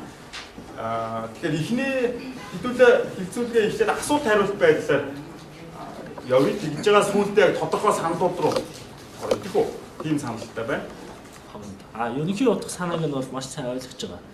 Хууль зүйн сургуулиудыг зарим нэг тусгай мэргэжлийн чиглэлээр магадлалын итгэмжлэх үйл ажиллагааг нь тухайн мэргэжлийн байгууллагууд нь хийдэг байх. Ерөнхий концепц бол боловсролын тухай хуульд байгаа.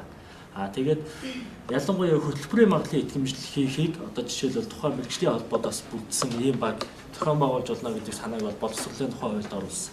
Тэгсэн чинь уйлчин эрх зүйн байдлын тухай хууль маань болохоор яг боловсролын хуульд орсон өнгөрсөн оны 4 сард орсон өөрчлөлтөөс өмнө л одоо уйлчин эрх зүйн байдлын тухай хууль 1 жилийн өмнө бараг батлагдсан баг тийм 2012 онд батлагдсан. Тийм учраас одоо дахиад хуулийн эрх зүйн байдлын хуульд өөрчлөлт оруулалт юм уу? Нэг бол боловсролынхаа тухай хуульд өөрчлөлт оруулалт юм уу? Тэгсэн чинь боловсролын тухай хуулийн 26 дугаар зүйлийн 2-т болохоор байгууллагын магадлалын итгэмжлэлийг чинь эндсээр зөвлөхийн гэдэг. Тэгсэн чинь хуулийн эрх зүйн байдлын тухай хуульд болохоор сургуулийн магадлалын итгэмжлэл хийх гэдэг юм шиг яг ойлгохдоо тийм одоо заалт яваад байгаа. За тэгээд дээрээс нь дээд боловсролын тухай хуулийн 8-4-т болохоор сургууль нь одоо өөрсдийн сургалтын хөтөлбөр төлөвлөгөөгөө өөрсдөө одоо эрдмийн зөвлөлөөрөө хэлцүүлээд өөрсдөө батлана гэдэг тийм заалт. Тэгэнгүүт одоо хуульчийн сургуулиа хуульч мэргэжлийн сургалт эхлэх ерөнхийдөө сургалтын төлөвлөгөө хөтөлбөрийг бас нэг болохоор хуульчийн холбооноос гарах гэдэг юм шиг бас нэг юм байлгүй. За тэгээд дээрээс 8-10-т нь болохоор за хөтөлбөр тавигдах нийтлэг шалгуурыг болохоор боловсролын асуудал хариулсан төрийн захиргааны төв байгууллагаас батлана гэж. За тэгээд ингээд яхаар одоо жишээлбэл хууль зүйн сургууль тавигдах нэгдсэн шаардлагыг одоо энэ хуульчдын холбооноос гаргана гэдэг ийм байдлаар ингээд яваад байна.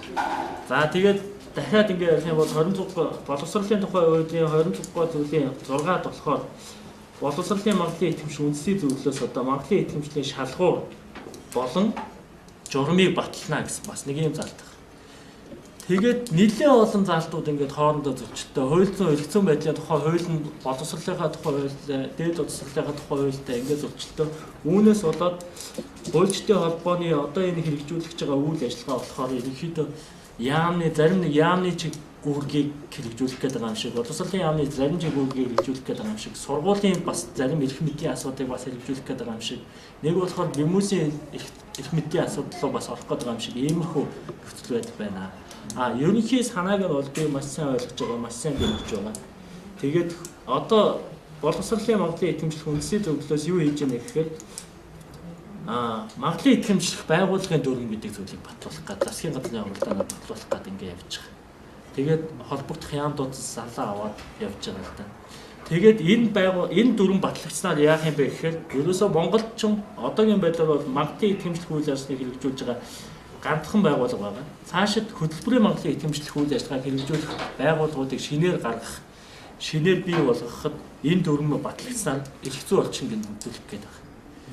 Тэгээд ингээд үлдүүлээд ирэх юм бол одоо тэрийгэ жинхэнэ өстө нөгөө хуульчдынхаа хуульчийн эрх зүйн байдлынхаа хуультай уялдуулаад бусад одоо боловсролынхаа салбарын бас хууль тогтоомжуудыг сайж болохгүй шүү дээ.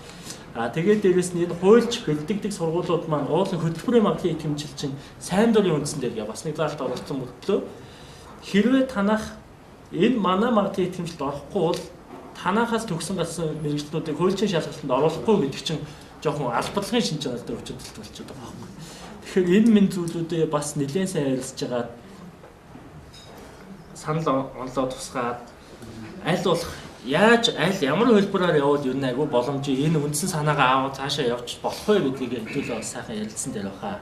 Тэгээд ер нь нэг зүйл асуух гэдэг нь хуульчийн эрх зүйн байдлын тухай хуульд одоо энэ боловсролын тухай хуульд орсон энэ өөрчлөлтүүд, дээд боловсролын тухай хуульд бас орсон өөрчлөлтүүдийг ялангуяа нодлон жил орсон өөрчлөлтүүдийг харж байгаа одоо ийм зүйлүүдийг тусгах боломж бий юу? Ер нь цаашид одоо энэ хоёр хуулиудыг хооронд нь нийцүүлэх гэдэг юм уу?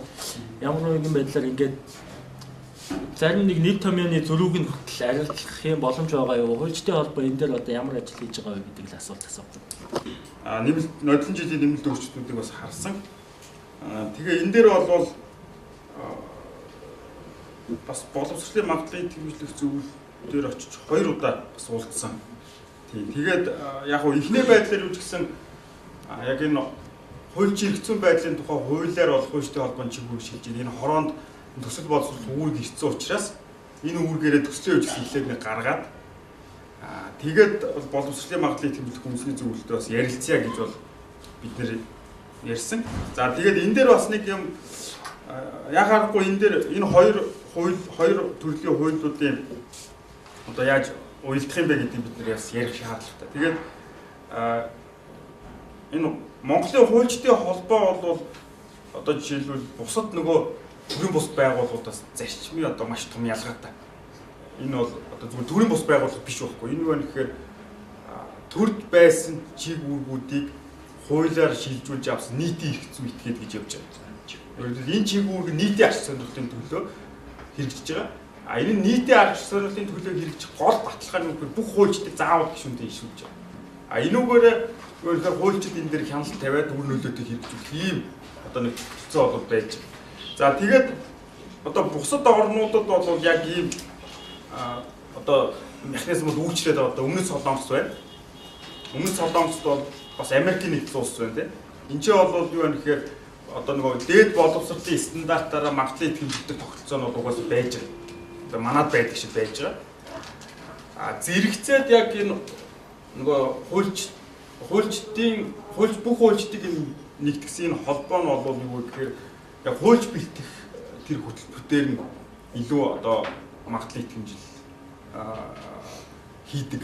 Ийм одоо бас олон улсын туршлага бол байж байгаа. Тэгэхээр бид нар энэ хуулиудынхаа зохицлыг шийдэхдээ бол тэр туршлагуудыг бас судалж агаад шийдэх нь одоо зүйтэй. Тэгээд энэ улсуудын одоо яг нийтлэг нэг манадаас орсон байгаа юм нь ерөөсө гол хөшүүрэг нь хуульч болох гэж байгаа бол заавал хуульчтай холбоог магадлал итгэмжлүүлсэн байх гэдэг шаардлага. Энэ бол гол цөмөн. Энэ байж бид нар мэдлэг ур чадвартай хуульчийг бэлтгэх юм. Тийм учраас яг энэ одоо хууль хэрэгцээ байдлын тухай хуулийн 58-ын 2-т заасан 9-р зүйл дээр заасан тэр заалтууд орж ирж байгаа юм л да. Тэгэхээр одоо энэ дээр бол цаашаа бас ярилцаж ойлгоцох юм зүйл бол байгаа. Гэхдээ одоо хуулиудаа судлаад Монголын туршлагаа судлахын хажуугаар энэ бас яг ийм тогтолцоо хэрэгждэг улсуудын бас юмнуудыг хараад тэгээд нэг шийдэх юм боломжтой гэж харж байгаа. Тэгэхээр гол нь бол бид нэр юу нэхээр их зүйн бакалавр дээр төвлөрж одоо дээд боловсролын стандарт хэрэгжиж байгаа. Байгууллагын магадлалыг хэмжээлтэй. Хуульчтай холбооны орж ирж байгаа нь юу гэхээр тэр их зүйн бакалавр бэлтгэхдээ хуулийн шаардлагатай ур чадруудын наад захын юмнуудыг өгч ийн үгүй гэдгийг хараад тэгээ гол нь тэр хуульч бэлтгэх хөтөлбөр байж байгаа. Нөгөө нэг дахин мэргэжүүлэх 1 жилийн хөтөлбөр шүү дээ. Тэр бол яг хуульчтай холбооны нэг гол байж байгаа. Бас дээд боловсролын хуулийн нэмэлт өөрчлөлтөөр энэ заалт орж ирсэн байгаа шүү дээ, тийм. Дахин мэргэжүүлэх юм сургалт явуулах хэрэгтэй гэх. Тэгэхээр энэ дээр бол бас ингээд салчих юм болов уу гэж одоо бидний хувьд бол ойлгоод байгаа юм. Тэгээд энэ ч хууль хэрэгцээ байдлын тухай хууль дээр бол хууль зүйн сургуулийг гэсэн байгаа бол яг юуг нь агуулга нь бол энэ хөтөлбөрийн магадлал юм шүү дээ. Яг Америк гэдэрт бас law school accreditation, law school approval гэж нэрлэгддэг юм байл л да. Гэтэ энэ нь бол тэдний ном зохиолын уушгаар бас хөтөлбөрийн магадлалыг хэмжүүлэх гэдэг агуулгаараа явуулт юм байлээ. Тэгэхээр яг нэр бол бас яг шууд байгуулах гэдэг бол илэрхийлдэг. Энэ бол яамны нөгөө байгууллагын магадлалыг хэмжүүлээд хуцаагүй гэж ойлгож байгаа. Хуулийн сургуулийн сургалтын хөтөлбөрийн стандарт гэдээ орсон байна тийм ээ. Тэгээд тэр стандартыг хэрэгжүүлэх үйл явц, тэнд оролцогч халууд тэрний орчин нөхцөлийг оруулсан бай. Нийгэм харагдахгүй байхад үнэлгээ гэдэг асуудал, үнэлгээ мониторингийн асуудал нь харагдах. Тэгэхээр үнэлгээ мониторингийн асуудал хаягдсан байгаа тохиолдолд энэ стандартын хэрэгжилтэнд үр дүнгийн тооцоод хүндрэлтэй юм шиг санагдаад байна. Тэгээд мэргэжлийн шалгалтыг тэнцэж, хуульчтай холбоонд элсэх тэр боломжийг хангана гэдэг. Инхээр зэрэг одоо хуульч эрхцүүч мэргэжлийг эзэмшиж байгаа энэ хүмүүс маань заавалчгүй мэргэжлийн шалгалтыг тэнцэх ёстой. Тэр мэргэжлийн шалгалт нь бол хуульчтай холбооноос гаргасан одоо шалгалтын тест сорилууд тэрэнд тэнцэх ёстой. Тэгээд тэр нь эргүүлээд хуульчтай холбоонд элсэх боломжийг нээж өгнө гэдэг. Инхээр зэрэг нэг юм битүү цикл дотор л эргэлдээд байгаа юм шиг. Тэгтэл тэнд нөгөө хөндлөнгийн хяналт гэдэг одоо магадлал хэмжил гэдэг бол хөндлөнгийн хяналт. Тэр сургалтын үйл ажиллагаа явуулсан эцэс хүрсэн үр дүн нь ямар байна вэ гэдэг хөндлөнгөөс үнэлэх гэж байгаа үнэлгээ хяналтын ажил одоо үнэлгээ шинжилгээ хяналт хийсэн. Гэтэл энэ төсөл имийг ингээд сонсоод ерөнхийдөө ингээд харж байхад бол цикл дотроо л эргээд байгаа юм шиг. Тэнд хөндлөнгийн хяналт хийх боломж энэ хязгаарлаад тэр цикл дотор нэг л орж чадсан л байвал тэр хуульчтай холбооны гаргасан одоо тестийг хангаад тэгээд тэр хуульч гэдэг эрх зүйн одоо нөхцөлийг хангаад л ингээд явах юм бол тэр дотроо орчихсон л бол тэр чанарын асуудал бол хаягдаад байх юм шиг ийм сэтгэл төрж байна. Тэгэхээр хэрвээ сургалтын стандартыг та бүхэн гаргаж байгаа юм бол тэр мониторингийн заавал оруулах ёстой. Нэгдүгээр, хоёрдугаар бол юу нөхөр магадлалын итгэмжлэл гэдэг бол хөндлөнгийн үнэлгээ юм шүү.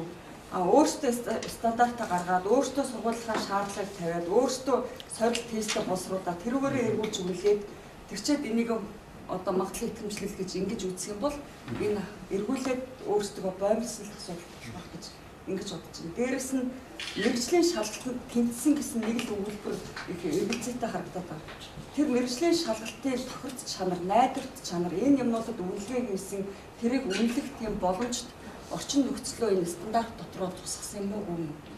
Энэ бол хэрвээ одоо боловсролын чиглэлийн мэрэгчлэтнүүд судлаач эрдэмтэд энийг үзэх юм бол өөрсдөө хөгжлөг эргүүлээд боомлцсон ийм л асуудал болж харагдаж байгаа. Ерөнхийдөө бол олон улсад ч тэр Монгол улсын хэмжээнд ч тэр дээд улсролын магадлал итгэмжлэлийг мэрэгжлийн зөвлөлөөр хийлгэх ийм чиг хандлагууд бол явж байгаа. Инженерийн мэрэгжлийн олон улсын дэлхийн инженерийн боловсролын стандарт, дэлхийн инженерийн мэрэгжлийн стандартууд бол байна. Тэрэнд хүрэхийн тулд Монголын дээд улсролын одоо инженер техникийн дээд улсролыг хэрэгжүүлж байгаа сургууль хөтөлбөрөөр зүтгэж байна. Дэлхийн одоо эмч тийм ээ эмнэлгийн ажилтнуудын стандарт, эмч сувилгын ажилтнуудын стандарт гэж бас байна. Тэрэнд хүрэхийн төлөө зүтгэж байна. Гэхдээ тэрний шалгуурын тест одоо сорил юмнуудын хэн босруулдаг вэ гэхээр одоо магадлал итгэмжлэлийг хийх гэж байгаа зөвлөл тэр шалгуур юмнуудыг хийхгүй. Тэр дэлхийн хэмжээний шалгуур шаардлагуудад нь нийцж ийн үгүй юу гэдэгт нь л үнэлгээ хийгээд ингээд явах. Тэгвэл дэлхийн хэмжээний хуульчдын стандарт шалгуур шаардлага гэж байдаг юм уу? Тэрлүүнд хүрэхийн тулд ямархуу байдлаар энэ дотоодынхоо стандартыг хийх юм бэ? Тэрэнд нь ямар мониторинг хийх юм бэ гэдэг энэ асуудлаар эргэж хармаар юм шиг ингэж санагдлаа л да. Тэгээд сайхан туршлага байна манай улсад бол одоо саяхан агаахын шинжилгээний үндэсний их сургууль эрүүл мэндийн яамтайгаа хамтраад эмч мэрэгчлэтний цогц чадамжийн хүрээг гаргацсан байна. Яг энэ шиг юм харин хуульч мэрэгчлэтний цогц чадамжийн хүрээг гаргаад тэр мэдлэг чадвар хандлагын хүрээг гаргачаад тэр хүрээнд танаа сургуулийн танаа хөтөлбөрийн сургалтын үр дүнд энэ суралцагч чинь хүрсэн үгүй юу гэдэг дээр үнэлгээ хийх ийм процесс явах юм бол хамаагүй эрүүл зохистой өөрсдөө тэр хөгжил хөтлсөн байдалтай болох юм болов уу гэж миний хувьд харагдаж байна л да. Энэ магадлалын итгэмжил бол өөрөө хүнлэнгийн шинжтэй тэр мониторинг байх хэрэгтэй. За энэтэй 100% санал нэг байна. Тэгээд хуульчдын холбоо болвол нөгөө хуульчийн шалгалт авах.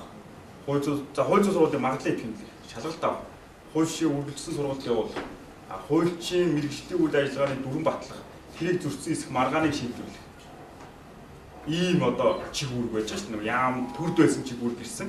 Энэ том эрх мэдэл учраас энийг одоо бүхлээр нь цөмөр нь хэсэг хүмүүст өгчих юм бол энэ бол уруулаа ашиглагдаад бүр одоо авилга маяглагч гэдэг юм уу зөв бус нөлөөнд орох хэрэгсэлтэй. Тийм учраас хуулиар болон хуульчдын холбооны дүрмээр бол энэ бүх чиг үүргээс салгасан байж байгаа.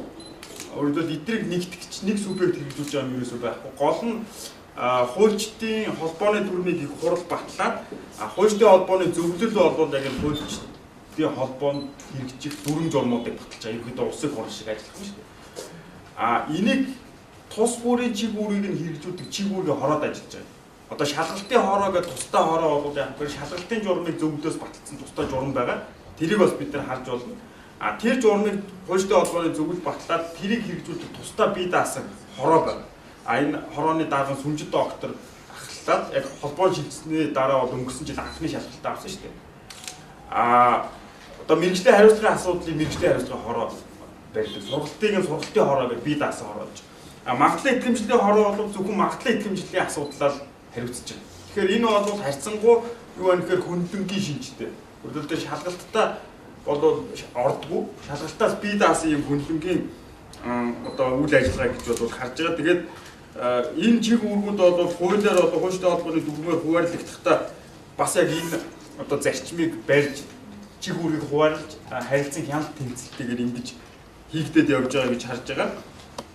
За дэлхийн одоо юу мэрэгжлийн зөвлөл гэдэг одоо дэлхийн стандарт одоо инженер, эмч гэдэг тэрийг одоо нэгтлэн бодох байна тийм. Энэ мэрэгчлүүд бол харьцангуй юу вэ гэхээр үндснээс үл хамаарч стандарт нь тодорхойлогдох боломжтой мэрэгчлүүд. Одоо миний гар хугаллаа гэхэд герман хүний гар хугалж байгаас ялгаагүй. Энийг яаж имжлэх вэ бас л адилхан стандарт байгаа шүү дээ. За санхүү бас адилхан тийм. Няпо нэгтлэн бүтлэг адилхан, инженер адилхан тийм. Бид бүхэн судалсандаа дэлхийн стандарт байдаг юм уу гэхээр дэлхийн стандарт гэж байдаг юм бэл. Одоо эмчийн стандарт гэж. А юу байна гэхээр улс орон болгоо өөрсдөө хууль тогтоомжтой тулгуурлаад өөрсдөө үндсэн тэр үнэ зүйлтэй тулгуурлаад хуульчдаа ямар мэдлэг ур чадвар шаардлагатай гэдгээ тодорхойлоо явуулж байгаа. Тэгэхээр бид нар бол Монгол битгэж байгаа хуульчдын стандартыг бид нар өөрсдөө тодорхойлоо. Тэгвэл мэдээж түрүүнд дурдсанаар дэлхийн нийтлэг стандарт байдаг учраас түрүүнд дурдсан одоо улсуудын сургуулиудын хөтөлбөр төр стандартуудыг бид нар хагалзаж энэ одоо жишээлбэл нөгөө төслийн одоо энэ 2 дугаар хэсэгтэр байж байгаа тийм нэгдсэн шаардлагын төслийн 2 дугаар бүлэгт байж байгаа ялангуяа тэр хуульч битгэх сургалтын ур чадруудыг тодорхойлоход бол тэр бусад орны жишгийг харсан. Дээрээс нь тэр хуульчийн ур чадрыг судалсан хүндлэнгийн судалгаанууд дээр энэ ур чадрууд байхгүй нэ чинь бичих ур чадвар байхгүй гэж байгаа. Тэгэхээр тэр нь өөрөө чинь бичих ур чадварыг олгоно гэсэн тэр юу ороод ирчихэж байгаа юм да. Тэгээд тэрнтэй холбоотой хичээл орно гэдэг хоошоогоо хөтөлбөргүй ингээ уялдаад явчихж байгаа. Тэгээд энэ бол ийм байгаа. За цогц чадамж бол энэ ч тодорхойлогдсон. Цогц чадамж бол төслийн яг цогц чадамж гэдэг үг бол хууль зүйн байдлын хууль байхгүй байна. Компетенц гэдэг үгийг орчуулдаг байгаа шүү дээ.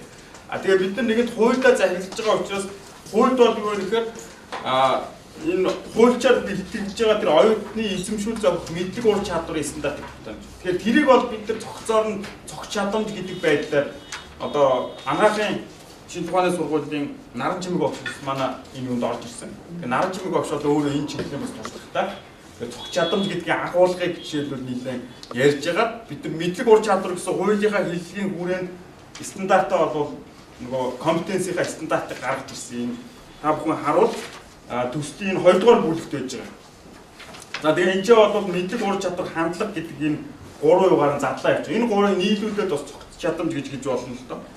За тэгээ 2-ын 3 дугаар зүйл дээр бол юу вэ гэхээр яг хуульч бэлтгэх хөтөлбөрийн цогц чадамжийн хүрээ бол энэ гарч ирж байгаа гэж харж байгаа. Гэхдээ энэ ч бол бид нар хитрхийн найруулж бол бас зааж болдгүй юм байлаа бусад орны юг харж байгаа. Тэгэхээр ерөнхий байдлаа тодорхойлоод хөтөлбөрийнхөө ерөнхий югт авчирна. Сургууль өөрөө тэр энийхээ хүрээнд компетенцээ бол харилцаа ажиллахгүй.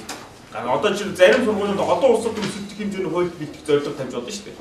Тэгэх юм бол илүү одоо яа англи хэл дээр хичээлүүд явуулдаг, илүү тэр олон улсын арбитрийн хичээл нь илүү давмгайлсан тийм компетенцээ сургууль өөрөө тодорхойлоод хөтөлбөрөөр гаргах юм боломж бол энэ төслийн хүрээнд бол байж байгаа гэж харж байна.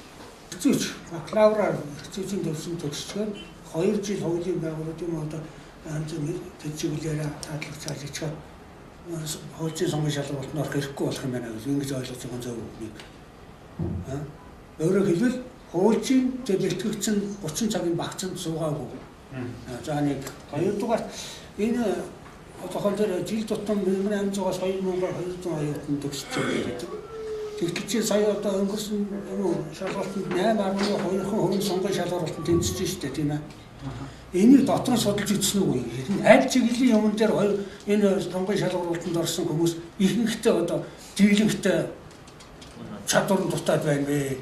Энийг судлаад үзэх юм бол бас энэ сургалтын хөтөлбөрт сургалтын одоо тэр агуулгад өөрчлөлт оруулах асуудлыг хөндөж болчихгүй хүмүүсээс асууж байгаа. Энэ чиглэлийн юм гэж. Хоёрдугаарт нь гуравт нь энэ багц цагтай холбогдсон асуудал. За их сургууль бол 150 багц цаг, нийтдээ 30% ингээд нэмэгдэж тусдаа нийлүү. Бус нь 120 багц цагаа тэрнээс дээш. Тэгэхээр их сургуулиудын одоо ингэж ойлгох гэдэг шүү дээ. 30 багц цагаа бараг тэр 5 жилээр хийчихэж байгаа юм биш үү? Тэгвэл тэд нар бас дараа нь бол багц цагийн хөтөлбөр гараад өшөө 1 жил 6 сар сурч ирсэн хүмүүс энэ сонгол хуульчийн одоо шалгалтанд авах уу? Яах уу? Хэрвээ ийм байх юм бол бусад сургуулиудын хувьд бол нэгдсэн стандарт тогтоомоор байна л да бид нэр 5 жил сурах 4 жил сурах хоёрт бол чанарын ялгаа байгаа. Нэг ийм асуудал. За дөрөвт нь багшийн орон тоог тэрнийг бас нэг заримдаа нэг тоогоор хязгаарласан байсан. 20 оюут нь 25 оюут нь төр зөөр нэг ийм байх юм бол нэг өмсөн багш байна гэсэн. Тэгвэл зарим сургуулийн ерөөс асар олон хүн төгсөгдөж та асар олон оюут нь та нэг баахан багш байх ёстой. Тэгээ сүүлд нь мэтгэмжлэх болохоор танах чинь бол тэр стандартаа хүрээгүй энийг багшны гэсэн асуудлыг хөндөж юм биш байгаа гэсэн. Энэ 3-4 жилээр сонирхож байна. Эхний асуултад тэр хуульч бэлтгэх 30 багц цагийн нэгээс доошгүй жилийн тэр сургалтад суугаагүй бол хуульч шалгалт өгөх хэрэггүй л гэсэн юм. Хэрэггүй л гэж үзэж байгаа шүү дээ. Тэг тэгж энэ төсөл бол явж байгаа. Чадвартай байсан ч хамаагүй байна. Тийм. Хоёрдугаар хуульчийн шалгалт дээр бол бид нэр яг одоо нарийнчилж тусгайлаа анализ бол хийж арай амжаагүй. Ерөнхийдөө эндээс юу харж байгаа гэхээр чи нөгөө ихтэй тестийн шалгалт дээр тэнцэж байгаа шүү дээ. Тэгээ бодлогын шалгалт дээр бол нэлээд одоо тэр тестийн шалгалт тэнцэх хүмүүс ихийг нь унжаад байгаа. Тэрэн дээр бол нөгөө гол нь хууль хэрэглэх бичигтэй анализ хийх тэр хэсгийн шалгалтыг авч байгаа.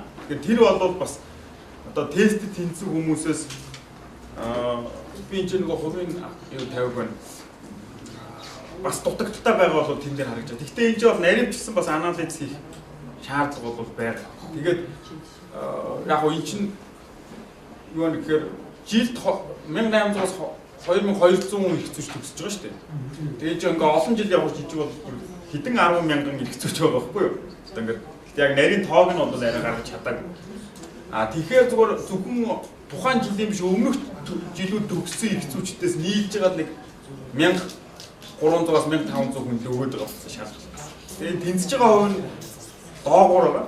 Тэгээд энэ шалгалт бол одоо хуульчин шаардлагатай бүх мэдлэг ур чадварыг шалгахгүй. Одоо тест бол ихвчлэн нөгөө хуулийн мэдлэгийг шалгаж байгаа. Ерөнхий зарчим ойлгосныг гэдэг юм уу тийм. Нөгөө тийм. Тэгээ бодлогынх нь бол арай жоохон одоо юу та хууль хэрэглэх чадварыг ур чадварыг нь жоохон тусгаж шалгах. Тэгэхээр энэ ч бол нэмэлт бас анализ хийвэл бүр чухал үр дүнүүд гарах байна. Зүгээр түрүүн хэлснээр нөгөө эрх зүйч хуульч хоёр бол ингээм хамт бэлтгэж байгаа учраас магадгүй жоохон энэ бол доогуур гарч ирнэ гэсэн юм. Бас 2013 онд хууль зүйн үндэсний хүрээлэн энэ сэдвээр нэг том эдэмжлэг нэг хийсэн юм байлээ. Тэрэн дээр бас гарсан ихтгэлүүд эднийг уншихад бас энэ ер нь бол хуульчийг бол бид нар бэлтгэхгүй байна гэсэн тийм судлаачдын дүгнэлтүүд бол тэн дээр гарч байгаа. Ер нь гол нь эрх зүйчтэйгээ хамт бэлдээд байна гэсэн. За гурав дахь нь бол энэ Мөсийн хууль зүйн сургуулийн хувьд бол энэ 5 жил болсон нь бол яг өөрийнх нь сонголт юм байлаа. Тэгээд энэ дээр бол одоо хэрвээ энэ төсөл батлагчлаа гэхэд эрх зүйн бакалавраа 5 жилээр өгөх үү эсвэл тэрийгээ болоод 4 жил болгох уу гэдэг бол бас л сургуулийн өөрийнх нь одоо шийдэх байгаа. Дээд боловсролын хуулиар доот нь 4 жил гэж заасан. Тэгээд дээшээгээ бас нэмж болох учраас тэр сургуулийн одоо нийтлэлийн асуудал байх. Тэгээд хэрвээ 5 жилээрээ байвал дахиад 1 жил тийм хуульч бэлтгэх сурж таах байгаа. Эсвэл 5 жилдээ 4 жил болох ч юм уу тийм. За оюутан багшийн харьцаа энэ дээр бол нөгөө үндсэн багшийн харьцааг та хэлж байгаа шүү дээ. Энэ дээр бол яг хэд хэдэн арга зүй байгаа. Гол нь ерөөсөө үндсэн багш гэдэг бол их чухал юм байна л да. Үндсэн багш гэхээр чи юу гэдэг чи үндсэн ажлын байр нэг байхгүй. Тинчээ байн гоёж байна. Тэгээ багш бол ерөөдөө 3 үр хүлээж байгаа шүү дээ. Хичээл заах, судалгаа хийх, нийт дүүрчдэг тийм. Энийг их сургуулийн, дээд сургуулийн багш гэж хэлдэг. Тэгээд энэ хүн яг энэ 3 ажлаа хийж байгаа. Ялангуяа эхний хоёроо хийж яаж яах вэ гэхээр байн хөгжиж идэг. Оюутан тэр хэмжээгээр үйлчлэгээ үзүүлж идэг, хичээл зааж идэг. Тэгээд оюутан зөвлөгөө авахд байн боломжтой ажлын байран дээр байж идэг. Тэгэхээр үндсэн ажил нь өөрөө энэ байхын шаардлага бол зөвхөн энэ төсөлд орцсон биш бусад ер нь бүхэл стандартууд байдаг, олон улсад байдаг стандарт. Тэгээд энэ дээр бол яг энэ үндсэн багшийн тоог тодорхойлох 3 арга байна. Нэг нь бол чанараар нь буюу одоо иймэрхүү зорилготой хүрэхэд шаардлагатай тооны ийм багштай байж гэдэг юм уу зөвлөгөө цаг маг юм тосч гарна гэдэг нэг чанараар хийж болж байгаа. Гэхдээ бид нар чанарын үг бол тавьчихсан. Гэхдээ чанар бол жоохон Монгол одоо манайх шиг нөхцөлтэй жоохон маргаантай. Яг одоо хэд байх юм гэдэг. Тийм учраас 2007 оны эрх зүйн бакалаврын одоо сургалтын стандарт дээр нийт багшийн 75% үндсэн багш байна гэж шууд хувийн заасан байхгүй юу? 75-аас доошгүй. Тэгээд нөгөө хувилбар нь болохоор энэ 20 оюутанд нэг гэдэг. Тэгэхээр энэ ингээ бодохоор нийтээ ойролцоо тусч байгаа. Гэхдээ энэ ч бол бид нар энэ тоогоо бодохдоо 20 оюутанд нэг гэдгээр дунджаар энэ бол бас нөгөө манай дээд боловсролын юуны стандарт байгаа л юм даа харьцаа л да. Тэгэхээр энэ хоёрыг яг алиугаар нь барих вэ гэдэг дээр бол одоо энэ чинь бид нар аль нь давуу вэ гэдгийг ярих боломжтой. Дээр нэгээр нь явна. Тэгэхээр хоёуланг нь бол тавьсан байна. Гэхдээ ямар ч байсан дийлэнх багш нь бол үндсэн багш байх хэрэгтэй гэдэг ийм зарчим бол одоогийн болон өмнөх хууль тогтоомжуудаар яваад байгаа. Тэр бол хэвээрэл явж байгаа ийм шинэ бол зал биш юу. Бид энэ нэгэн стандарт энэ юунуудыг танилцуулж байгаа. Дахиад нөгөө түрүү ярьжсэн Одоо ялангуяа энэ хуульд бэлддэг ихтэй сургуулиудын өөрсдийнх нь эрхэнд халтсан зүйлүүд нэлээд байна л да. Энэ ихтэй сургуулиуд чи одоо боловсролын тухай, өдрийн төсөлтийн тухай хуулиудаас удирдах зөвлөлттэй. Удирдах зөвлөлөөс өөрсдийнхөө бүтэц оронтой одоо санхүүгийн үйл ажиллагаа, сургалтын үйл ажиллагааг бас баталдаг. Жишээлбэл энэ 5.1-р зүйлийн хууль зүйн сургуулийн удирдлага гэдэгт хууль зүйн сургууль нь албан тушаалын хариуцлага биелүүлэх шаардлагатай бүрэн их дэмжлэг бүхий орон тооны захиралтай байна гэж заасан байна. За захирал нь их сургууль эсвэл хууль зүйн сургуулийн удирдах зөвлөлөөс томилогдох уу? Захирлын томилгоонд хууль зүйн сургуулийн багш нарын эсвэл тэдний төлөөллийн бодит оролцоог хангана гэсэн байна. Гэх мэтлээ одоо нөгөө нэг боловсролын тухай хууль болон бусад ингээ хуулиар заасан тодорхойлсон сургуулийн бүрийн эрх юм уу, удирдах зөвлөлийн бүрийн эрхэд халтсан иймэрхүү зүйлүүд бас нэлээд байна л да. За тэгээд хууль зүйн сургуулийн эрх зүйн бакалаврын сургалтын эсэлтийн босго онооны эсэлтийн ерөнхий шалгалтын 500-аас доошгүй байна. Энийг бол бас нөгөө нэг тухайн сургууль өөрөө тогтоодог. Одоо байгаа яг стандартаар. Яам тогтоодог тий. Тэгээд иймэрхүү зүйлүүд бол байна. Тэгээд дээрэс нь одоо өнгөрсөн жил батлагдсан одоо нэг дээд улсын сургалтын биш бакалаврын сургалтын хөтөлбөр тавигдах нийтлэг шаардлага.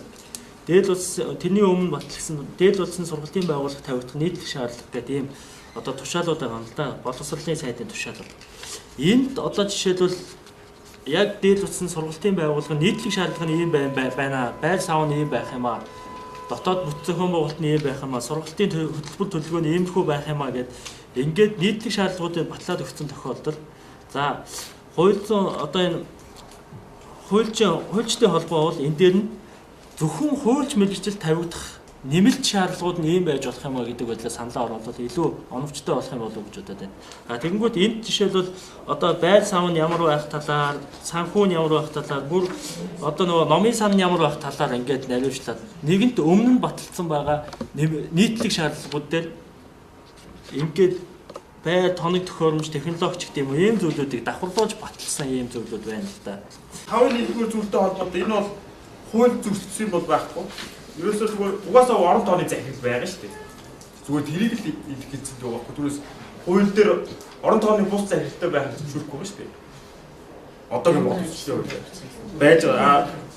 Одоо тэр захирлыг яг багш оюутны оролцоог хангана гэж байгаа байхгүй. Тэр сонгуулж болно, санал авч болно тийм. Огт оролцоогүй байж болохгүй гэсэн тийм л.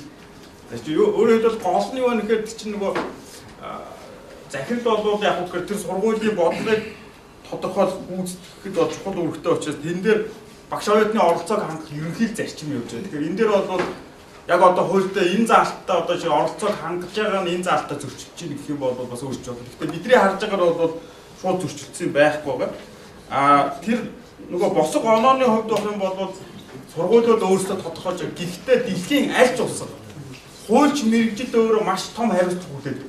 Өөрөлд өмгөөлөгч гэхээр тэр өмгөөлөх шаардлагатай хүн болоод яг бүх амьдралаа хариуцуулаад өгч байгаа байхгүй юу? Шүүгч гэхээр хүний амьдралын хамгийн чухал юмны хувь заяа шиг чинь. Прокурор ойлгомжтой шударгын ёсны манаач байна тийм. Тэгэхээр энэ мэргэжилтнийг бэлдэж байгаа хүмүүст аль ч улсад юу гэхээр илүү өндөр шаардлага тавьдаг. Илүү өндөр шаардлага тавьж байгаа байхгүй юу? Өөрөөр хэлбэл ердийн одоо бусад харьцангуй хүний амьдрал шууд шийддэг мэргэжилтэд харьцуулах юм бол харьцангуй бага хамаагүй өндөр шаардлага тавьдаг. Тэгэхээр тэр юг ерөнхийдөө бид нар барьж байгаа юм л да. Өөрөөр хэлбэл хүний амьдрал шийдэх мэргэжилтээр цаашаа сурах гэж байгаа бол ийм хүмүүсийг бэлтгэж байгаа бол угаасаа потенциалтай юм уу эсвэл тодорхой өндөр шаардлага хангасан хүмүүсийг авах хэрэгтэй байхгүй юу? Тийм хүмүүсийг одоо авчээж яах вэ гэхээр сайн үйлчлдэг бэлтэнэ гэсэн л ерөнхий юу бол явж байгаа. Тэгэхээр энэ бол энэ хуульчийн эрх зүйн байдлын тухай хуулиар олгогдсон нэгдсэн шаардлагыг тогтоох бүрийн эрхийн хүрээнд бол гарч ирж байгаа л гэж харж байгаа. Номын сангийн стандарт бол юу вэ гэхээр жишээлбэл 2007 оны эрх зүйн бакалаврын боловсролын юунд ч бас номын сангийн стандарт байна шүү дээ. Компьютерыг байгаа. Тэр энэ хөтөлбөрийн юм стандарт дотор ч бас идэр чи ороо явчихдаг шүү дээ. Өөрөөр хэлбэл хөтөлбөрөө хэрэгжүүлэн тэрэндээ шаардлагатай багш хэрэгтэй, орчин хэрэгтэй гэдэг чинь дандаа давхар явж байдаг. Монгол одоогийн хуулиар ч бусад юугаарч явж байгаа, бусад орнуудтай шиг давхар явж байдаг юм байл. Тэгэхээр энэ ч бол хуульч бэлдэх номын сангийн бид нар заах хэрэгтэй байхгүй юу? Ягаад тэгэхээр хууль зүйн клиник байх хэрэгтэй. Хуульч нар ч багаараа ажилладаг чадвар хэрэгтэй учраас тийм өрөөнүүд гарах хэрэгтэй.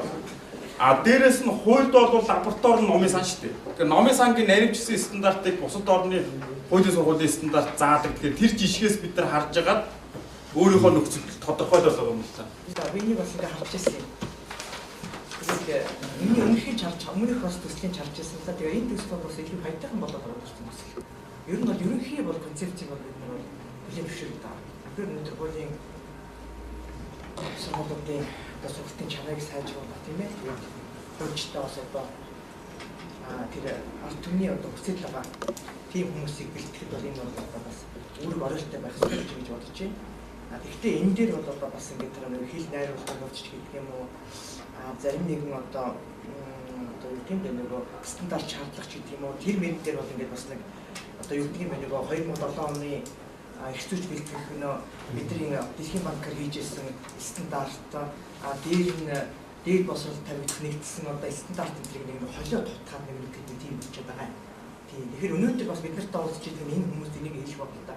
Амьдрал дээр ийм байгаа шүү. Ер нь эцсийн эцсүүд энэ бид нар солонгосын хөгжлийг бэлтгэв, Германы хөгжлийг бэлтгэв, Монголын хөгжлийг бэлтгэж байгаа учраас энэ сургуулиудынхаа өнөөдрийн байдал юм байна. Ирээдүйн хөгжил бид нар юунд хүрэх гээд байгаа. Тэргээрээ бид нар энийг боловсруулах зүйлээр болов гэж бодож байна. Тэгээ энийг тэр нэгдсэн шаардлага гэдгийг ингээд харж байхад би ерөнхийдөө анханаас л ингэжсэн дээ энэ хараа хууль зүйн сургуультай нэгдсэн шаардлага гэдэг байгаа байхгүй юу? Би энийг бол тэгж үзэхгүй байна. Хууль зүйн сургуулийн энэ чинь нэгдэх хөтөлбөрийн материал гэж олж байгаа учраас хууль зүйн сургуулийн эрх зүйн бакалаврын болон хуульч бэлтгэх хөтөлбөр тавьж нэгдсэн шаардлага гэсэн юм байна. Нэрнээс эхлээд энэ усч байгууллагын юм бас болно шүү. Нэрнээс эхлээд ийм байгаа байхгүй энэ өөрөө. Тэгэхээр эн чинь ингээд үзэхэр хүн за одоо хөтөлбөрийн материал гэж хэлэх гэж байгаа юм байна. За хөтөлбөрийн материал итгэмжтэй бид нар хууль зүйн боловсролтоос аль нь нэг гэж байгаа юм.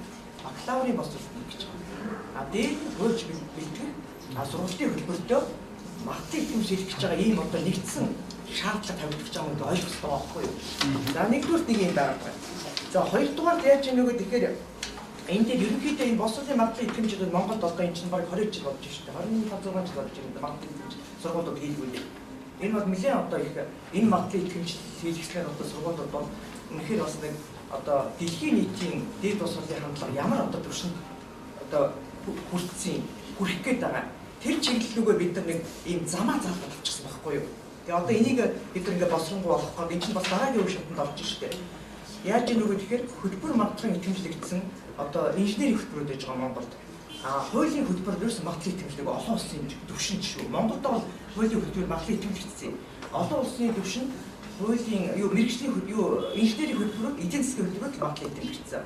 Тэгэхээр бид нь дотооддоо ингээд өөрсдөө ингээд хөтөлбөрийн материалын итгэмжлүүлчих юм бол ер нь ямаандаа энийг энэ дээр дөрвөлөөд олон улсад материалын итгэмжлэг сур тавьж өгч байгааг би харж байгаа байхгүй. Энийг зөв, аюул зүйтэй авч харин анханасаа одоо дөрөв журам дээр материалын итгэмжлэг зөв хийгээл явчих бидэрт бол аюул сайхан юм одоо боломж бүрдэж байна гэж манай хуулийн сургуулиуд үзэж байгаа болов гэж бодож байна.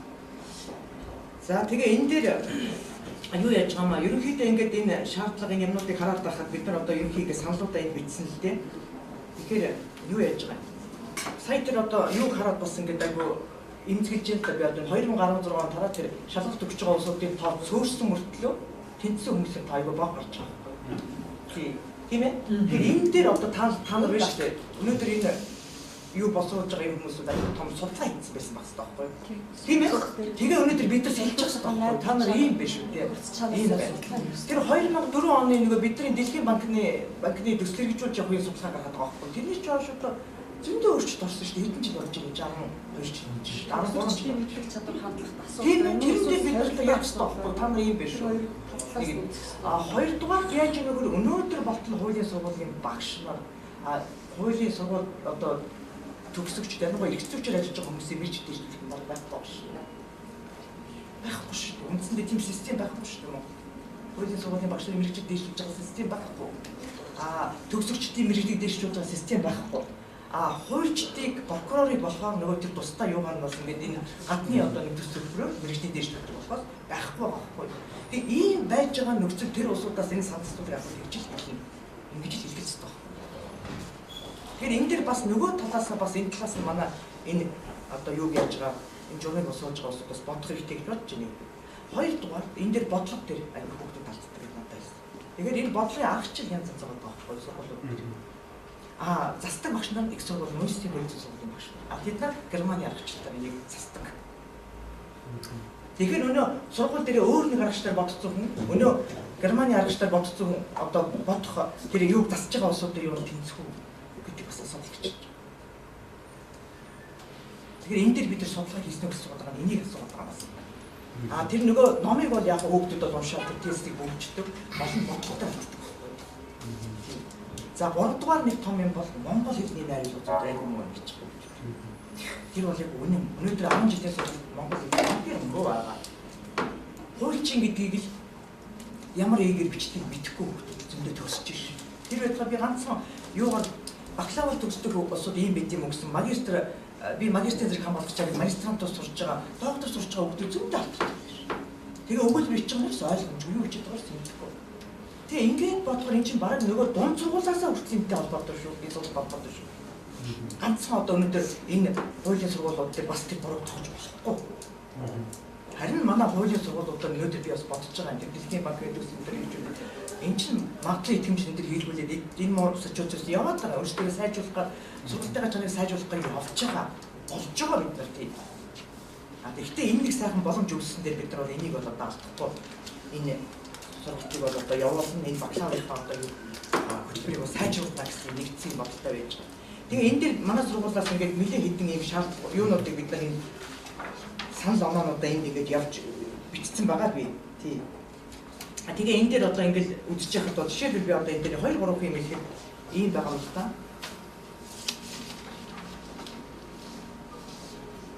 Энэ дээр би бас нэг юм хэлчихье. Ерөнхийдөө бол шүү дээ энэ магадлал итгэмжж яхад боловсролын магадлал итгэмждэг бол өөрөө боловсролын сургалтын байгууллагын үйл ажиллагаа, сургалтын хөтөлбөрийн хэрэгжилтийн чанарт хараа тус үнэлгээ хийж ахиц дэвшлийг нь дэмжих гэж байгаа шүү.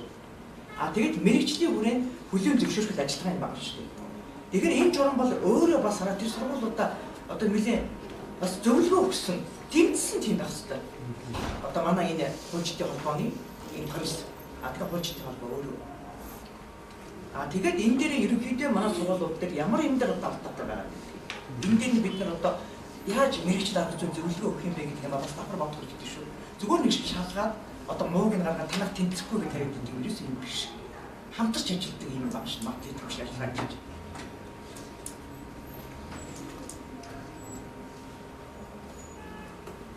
За энэ дээр нэг юм байж байгаа. Тэр 3 дугаар бүлэг дээр 3-2-ын 4 дугаар. Эрхцүүн тэр бакалаврын сургалтын хөтөлбөрийн мэрэгжлийн эсвэл болон мэрэгшүүлэх хичээлүүдийг зааж өгсөн байгаа юм л та. Тэгэхээр энийг ингээд харж ирсэн би бас гайхсан процессын хичээлүүдийг яагаад мэрэгчилдэг болгосон болов гэж. Процессын хичээлүүдийг. Өнөөдөр хүн болгон хуульчин шалгалтанд орох албагүй шүү дээ. Энэ процессын хичээлийг мэдчих хэрэгтэй. Энэ бол би мэрэгжлийн сургалт гэж үзэж байгаа. Энэ бол бидний олон жилийн туршлага. Процессын хичээлүүдийг ерөнхий мэдлэгийг аваад төгсөх байхгүй юм чинь. Тэгэхээр энийг яагаад тэглөө одоо гаргачихваа гэдгийг гайхаад байна.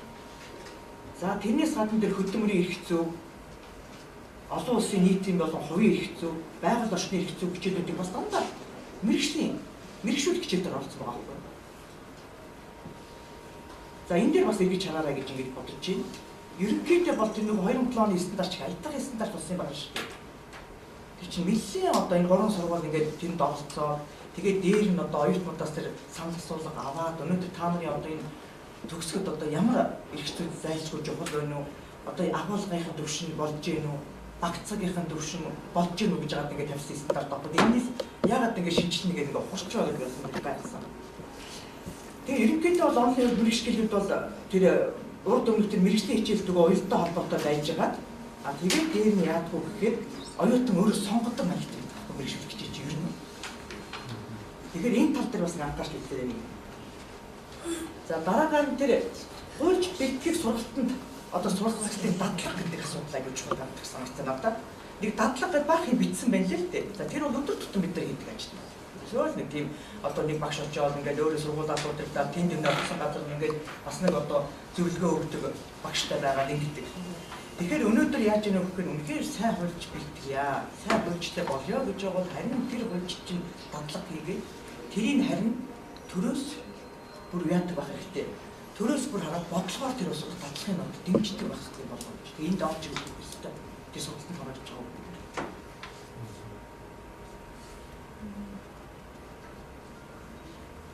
Герман энд бид нар явж байхад одоо алтан цэцэг мэдээ бид нар очиж байхад бол Германд ч хоёр сургууль байхгүй.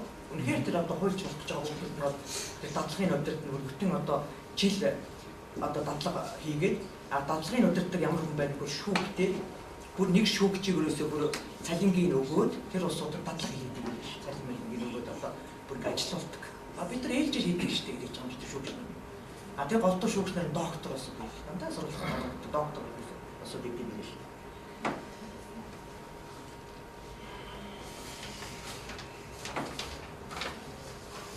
Тэрнээс гадна энд нэг юм би тэр түрүүн тэр хүүхдний хэн багшийн дурдад өнгөрсөн 4-р бүлгийн 4-3-6 үндсэн бас багш 3-аас дээш хичээл заана гэдгийг заалт байж байгаа. За энэ заалт бол угаасаа нөгөө юуны дээд боловсролын байгууллага тавьдаг эсдэн заалт тэгээд 2007 оны стандарт байдаг байхгүй юу? Гэхдээ 2007 оны стандартаас буруу ороод ирсэн. Энийг бүр хэлээд ирсэн болоод байхгүй юу? Уйлралдаа гэж заагаад өгөөч гэсэн чинь ерөнхийдөө багш удаа хичээлийн жилдээ 3 хичээл заа. Тэгээд бол англи тавих шаардлагаар бол тийм бол уйлралд зөв заагаад хэлсэн байсан нь доотлуулаад тэгээд заадаг шүү дээ. тэр чинь Хилээд өрөөсө болоогүй. Тэгээд нэг мэдсэг л байна. Хаан хин гарчдаг юм. Тэгээ энэ дээр би бол ингэж бас нэг ингэж бичих гээд байгаа. Тэрийг яг тэр чигээр оруулаад ирж байгаа байхгүй. Тэгэхээр нэг ингэж тавьчул яах вэ гэж. Үндсэн багш өдөрт 3-аас доош хичээл заана гэчгээд тайлбар дээр.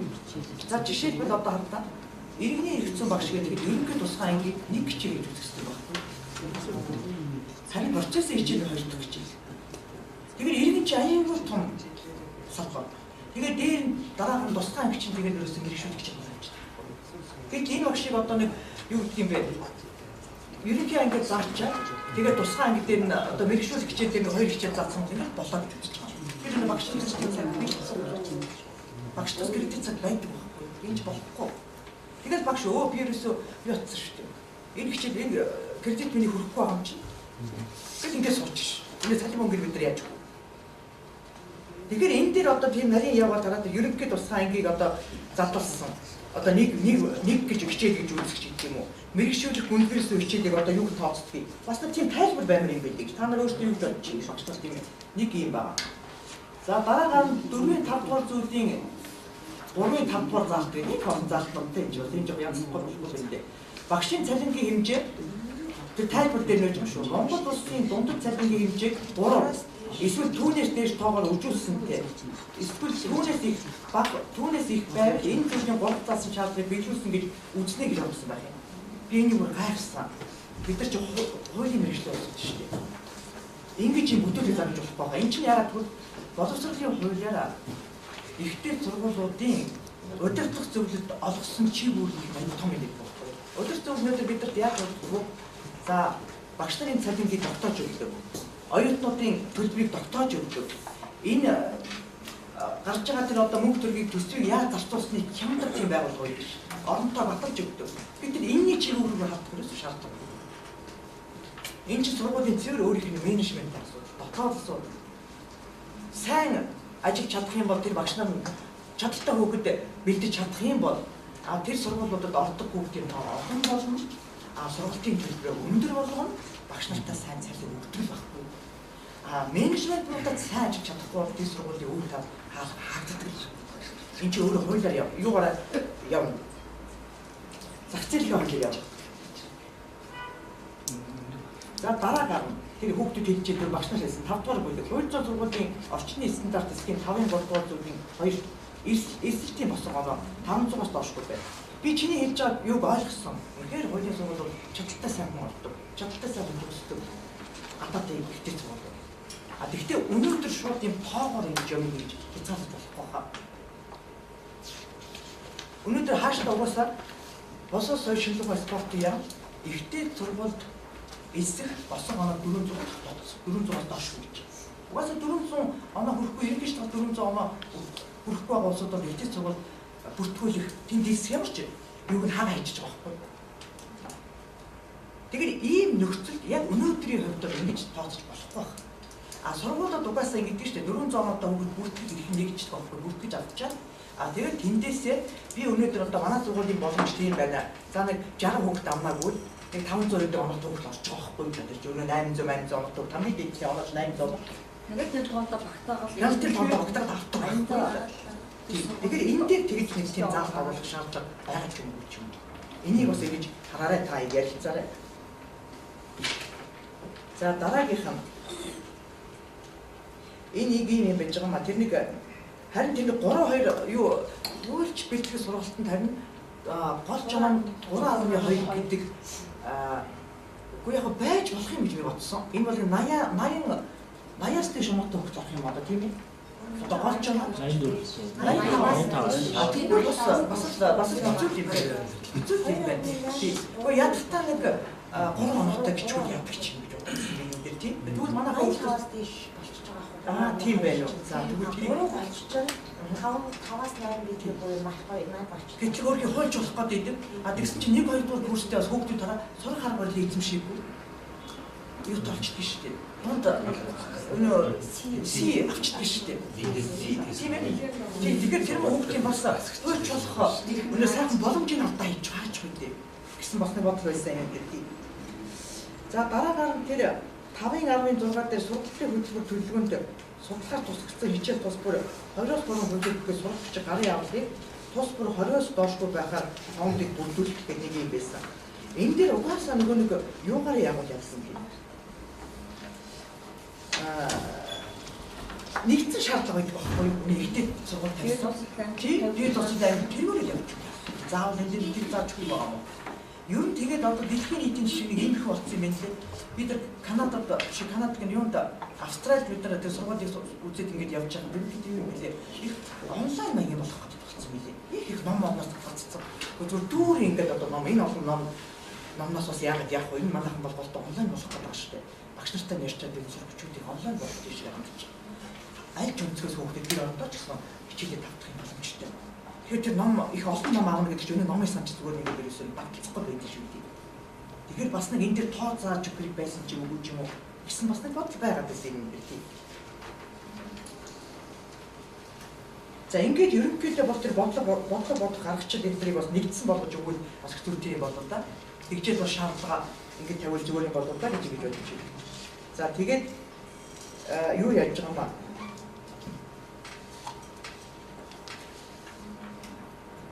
Тэгээ энэ үедээ тэр клиник сургалтын одоо тэр дадлагын бас асуудлуудтай бас бид нар юу нэргэж харах хэрэгтэй юм шиг байна. Клиник сургалтын стандарт гэж 2012 онд гарсан тэр си сургалт гэдэг тийм. Тэр стандарт тэр бас нийтээ одоо иж бүрэн юм юу хийж байгаа юм чинь. Математик хэлээ стандарт гэж харах юм билээ. Хэрэгжихгүй залтууд аюул олон байгаа тийм дээр. Стандарт гэж харах хэрэгтэй. Тэр ер нь одоо ялангуяа хуулийн сургалт яаж яах вэ гэхээр академик сургалтаас хамгийн гол нь ерөөсөө дадлага болох сургалт очлоо байна шүү дээ. Тэгэхээр клиник сургалтаар тийг олдоо үгүй шүү. Ер нь гадны сургуулиуд тийм юм билээ шүү. Клиник сургалт аюул гаж бодолтой байдаг. Тэрийгээ сургуулиуд аюул дэмждэг. Тэр нь болохоор тэр дадлагын тэр өөрсдөө хийлгэждэг. Тэр одоо багш нарын одоо тэр юунд практик дадлага одоо хийлгэх хоёр төрлийн практик дадлага хийх аюул боломжийг бүрдүүлдэг тийм ээ. Тийм боломж аюул байдаг. Тэгэхээр энэний стандарт дээр тэр ярьцуг яасан бэ гэсэн миний бол одоо бодол юм байна. Асуух юм байгаа надаас.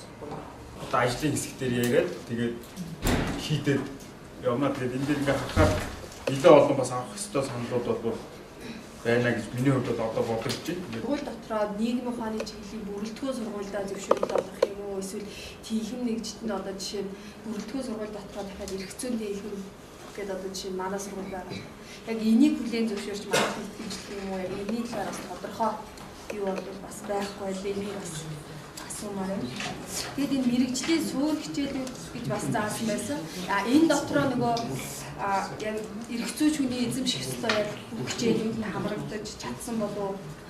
Дараагийн нэг асуулт нь одоо тухайн оюутныг 2 дугаар курс байхад нь тухайн сургууль мантлыг хэмжлэгдсэн бол яг тэр оюутныг төгсгөхт нь яг тэр юу мэрэгжлийн юу эрх зүйч гэдгийг хүлээн зөвшөөрөх үү бас тийм нэг заалт байсан. Аль заах вэ? За хэдээр нөгөө магадгүй итгэмжлж нөгөө юуг зөвшөөрнө гэсэн байсан шүү дээ. А тэн дээр одоо тухайн хүн 2 дугаар курс байхад магадгүй итгэмжлэгдсэн байна. Энэ дээр бол бас оюутныг хохирож болохгүй шүү дээ. Оюутан эдгээр курст орохдоо бол энэ дүрм журм өмчлээгүй байхад орсон байлаа гэхэд одоо магадгүй миний харж байгаа тооцох байх л та. Тооцсон гэж харж байна. Бас өнгөрсөн багсаар энэ дээр санааг авсан гураас доош хичээл заалаа гэдэг үлрэлт юм уу, жилд юм уу гэж бас тодорхой зааж өгнө. Тэгээд дээр нэг орчоо нөгөө 500-аас доошгүй байна гэсэн шүү дээ, тийм ээ. А энэ дээр яг ямар хичээл юм бэ? Би бас холимог хэлбэрээр бас орж ирээд байгаа шүү дээ. Тэгэхээр энэ дээр яг ямар хичээлээр юм бэ гэдгийг бас тодорхой зааж өгөх бас зүгээр юм гэсэн. Тэгээд энэ дээр дахиад нэг даддаг гэсэн байсан л да ерөнхийд нь. А энийг бас дадлагаа бас доктор нь бас ангилж яг ямар дадлагыг хэдийн хугацаанд яаж хийх үү гэдгийг бас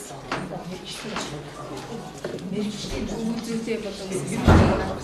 Зарим заавал хичээл яагаад ингэ сонгон болцсон юм бэ? Тэгээ энэ дээр түрүүнд өрдсөн нөгөө гадны стандартууд бас баахан сургуулиудыг нөгөө хөтөлбөрүүд харсан.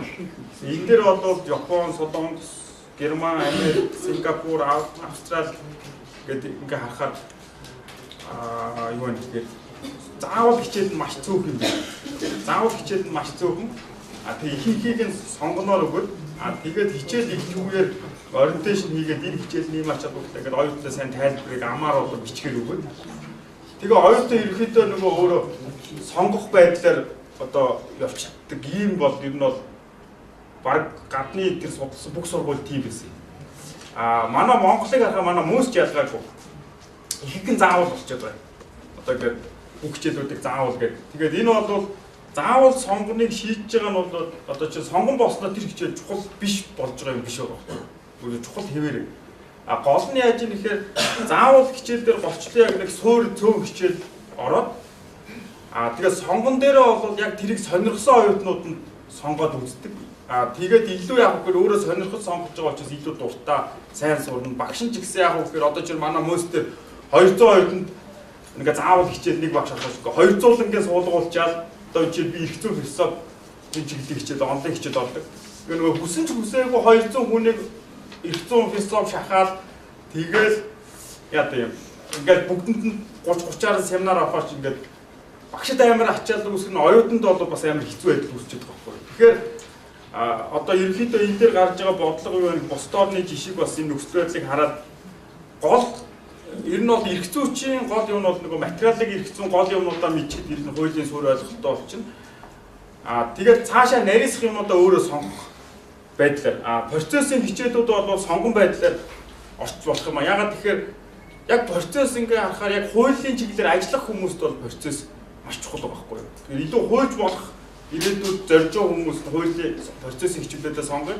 Зарим нь бас хууль болох зорилгогүй бол сонгохгүй байх боломжийг олгоё гэсэн нэг. Тэгээ процесс бол яг сонгосон хүмүүс орж байгаа учраас нэлээд гүнзгий практиктгаа нарийсаад ордог. Ийм байдлаар явах юм болов гэсэн ийм үзэл баримтлалаар энэ ялгаа гарч ирж байгаа юм да. Тэгээд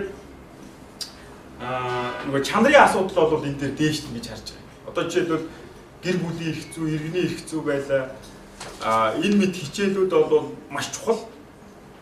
Тэгтээ бол оюутнууд бол өөрөө нөгөө кредитэдүүдэд ингээд лимит байж байгаа. Тэр дотроо яг одоо алийг нийтүү сонгох. Магадгүй иргэн чиглэлээр явах чинь хоёулангийн сонгоод зөвхөн тэрийг сонирхсон одоо 40-50 хүүхд лекцэн суугаад тэгээд семинартанд суугаад ингэ явах юм бол илүү бид нөгөө гүнзгий орох юм боломжтой мэрэгших боломжтой юм болов гэсэн ийм одоо нэг шалтгаануудаар л ингээд заавал сонгонуудыг хуваарлцаад байж байгаа. Тэгээд мэдээж сургууль бол өөрөө одоо заавал хичээлүүдээ бас өсгөх эрхчлөө бол байж байгаа. Зүгээр энэ ч зааж байгаа нь юу гэхээр ядаж энэ хичээлүүдийг заавал байлгуул зүгээр.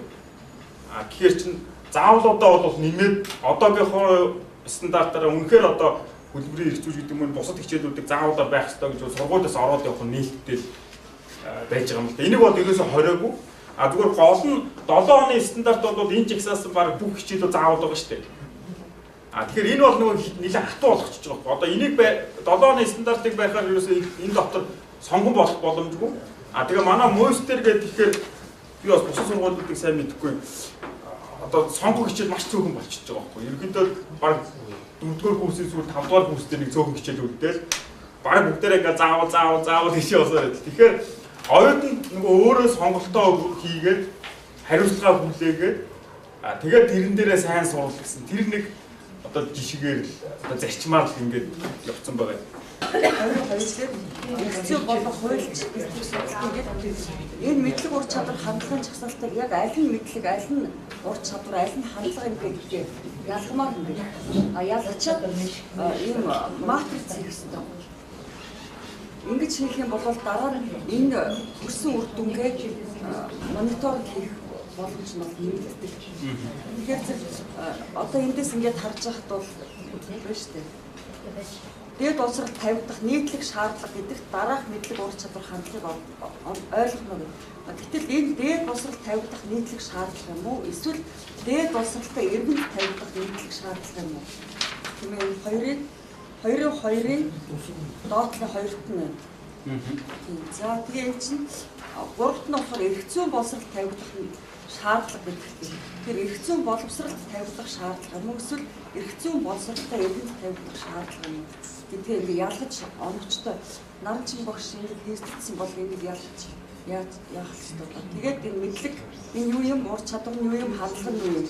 Энэ мэдлэг ур чадвар хандлагыг олгоход та хэдийн яриад байгаа тэр заавал судлах эсвэл сонгол судлах тэр судлах тухайнууд нь ямар үүрэг оролцоотой байх юм бэ гэдэг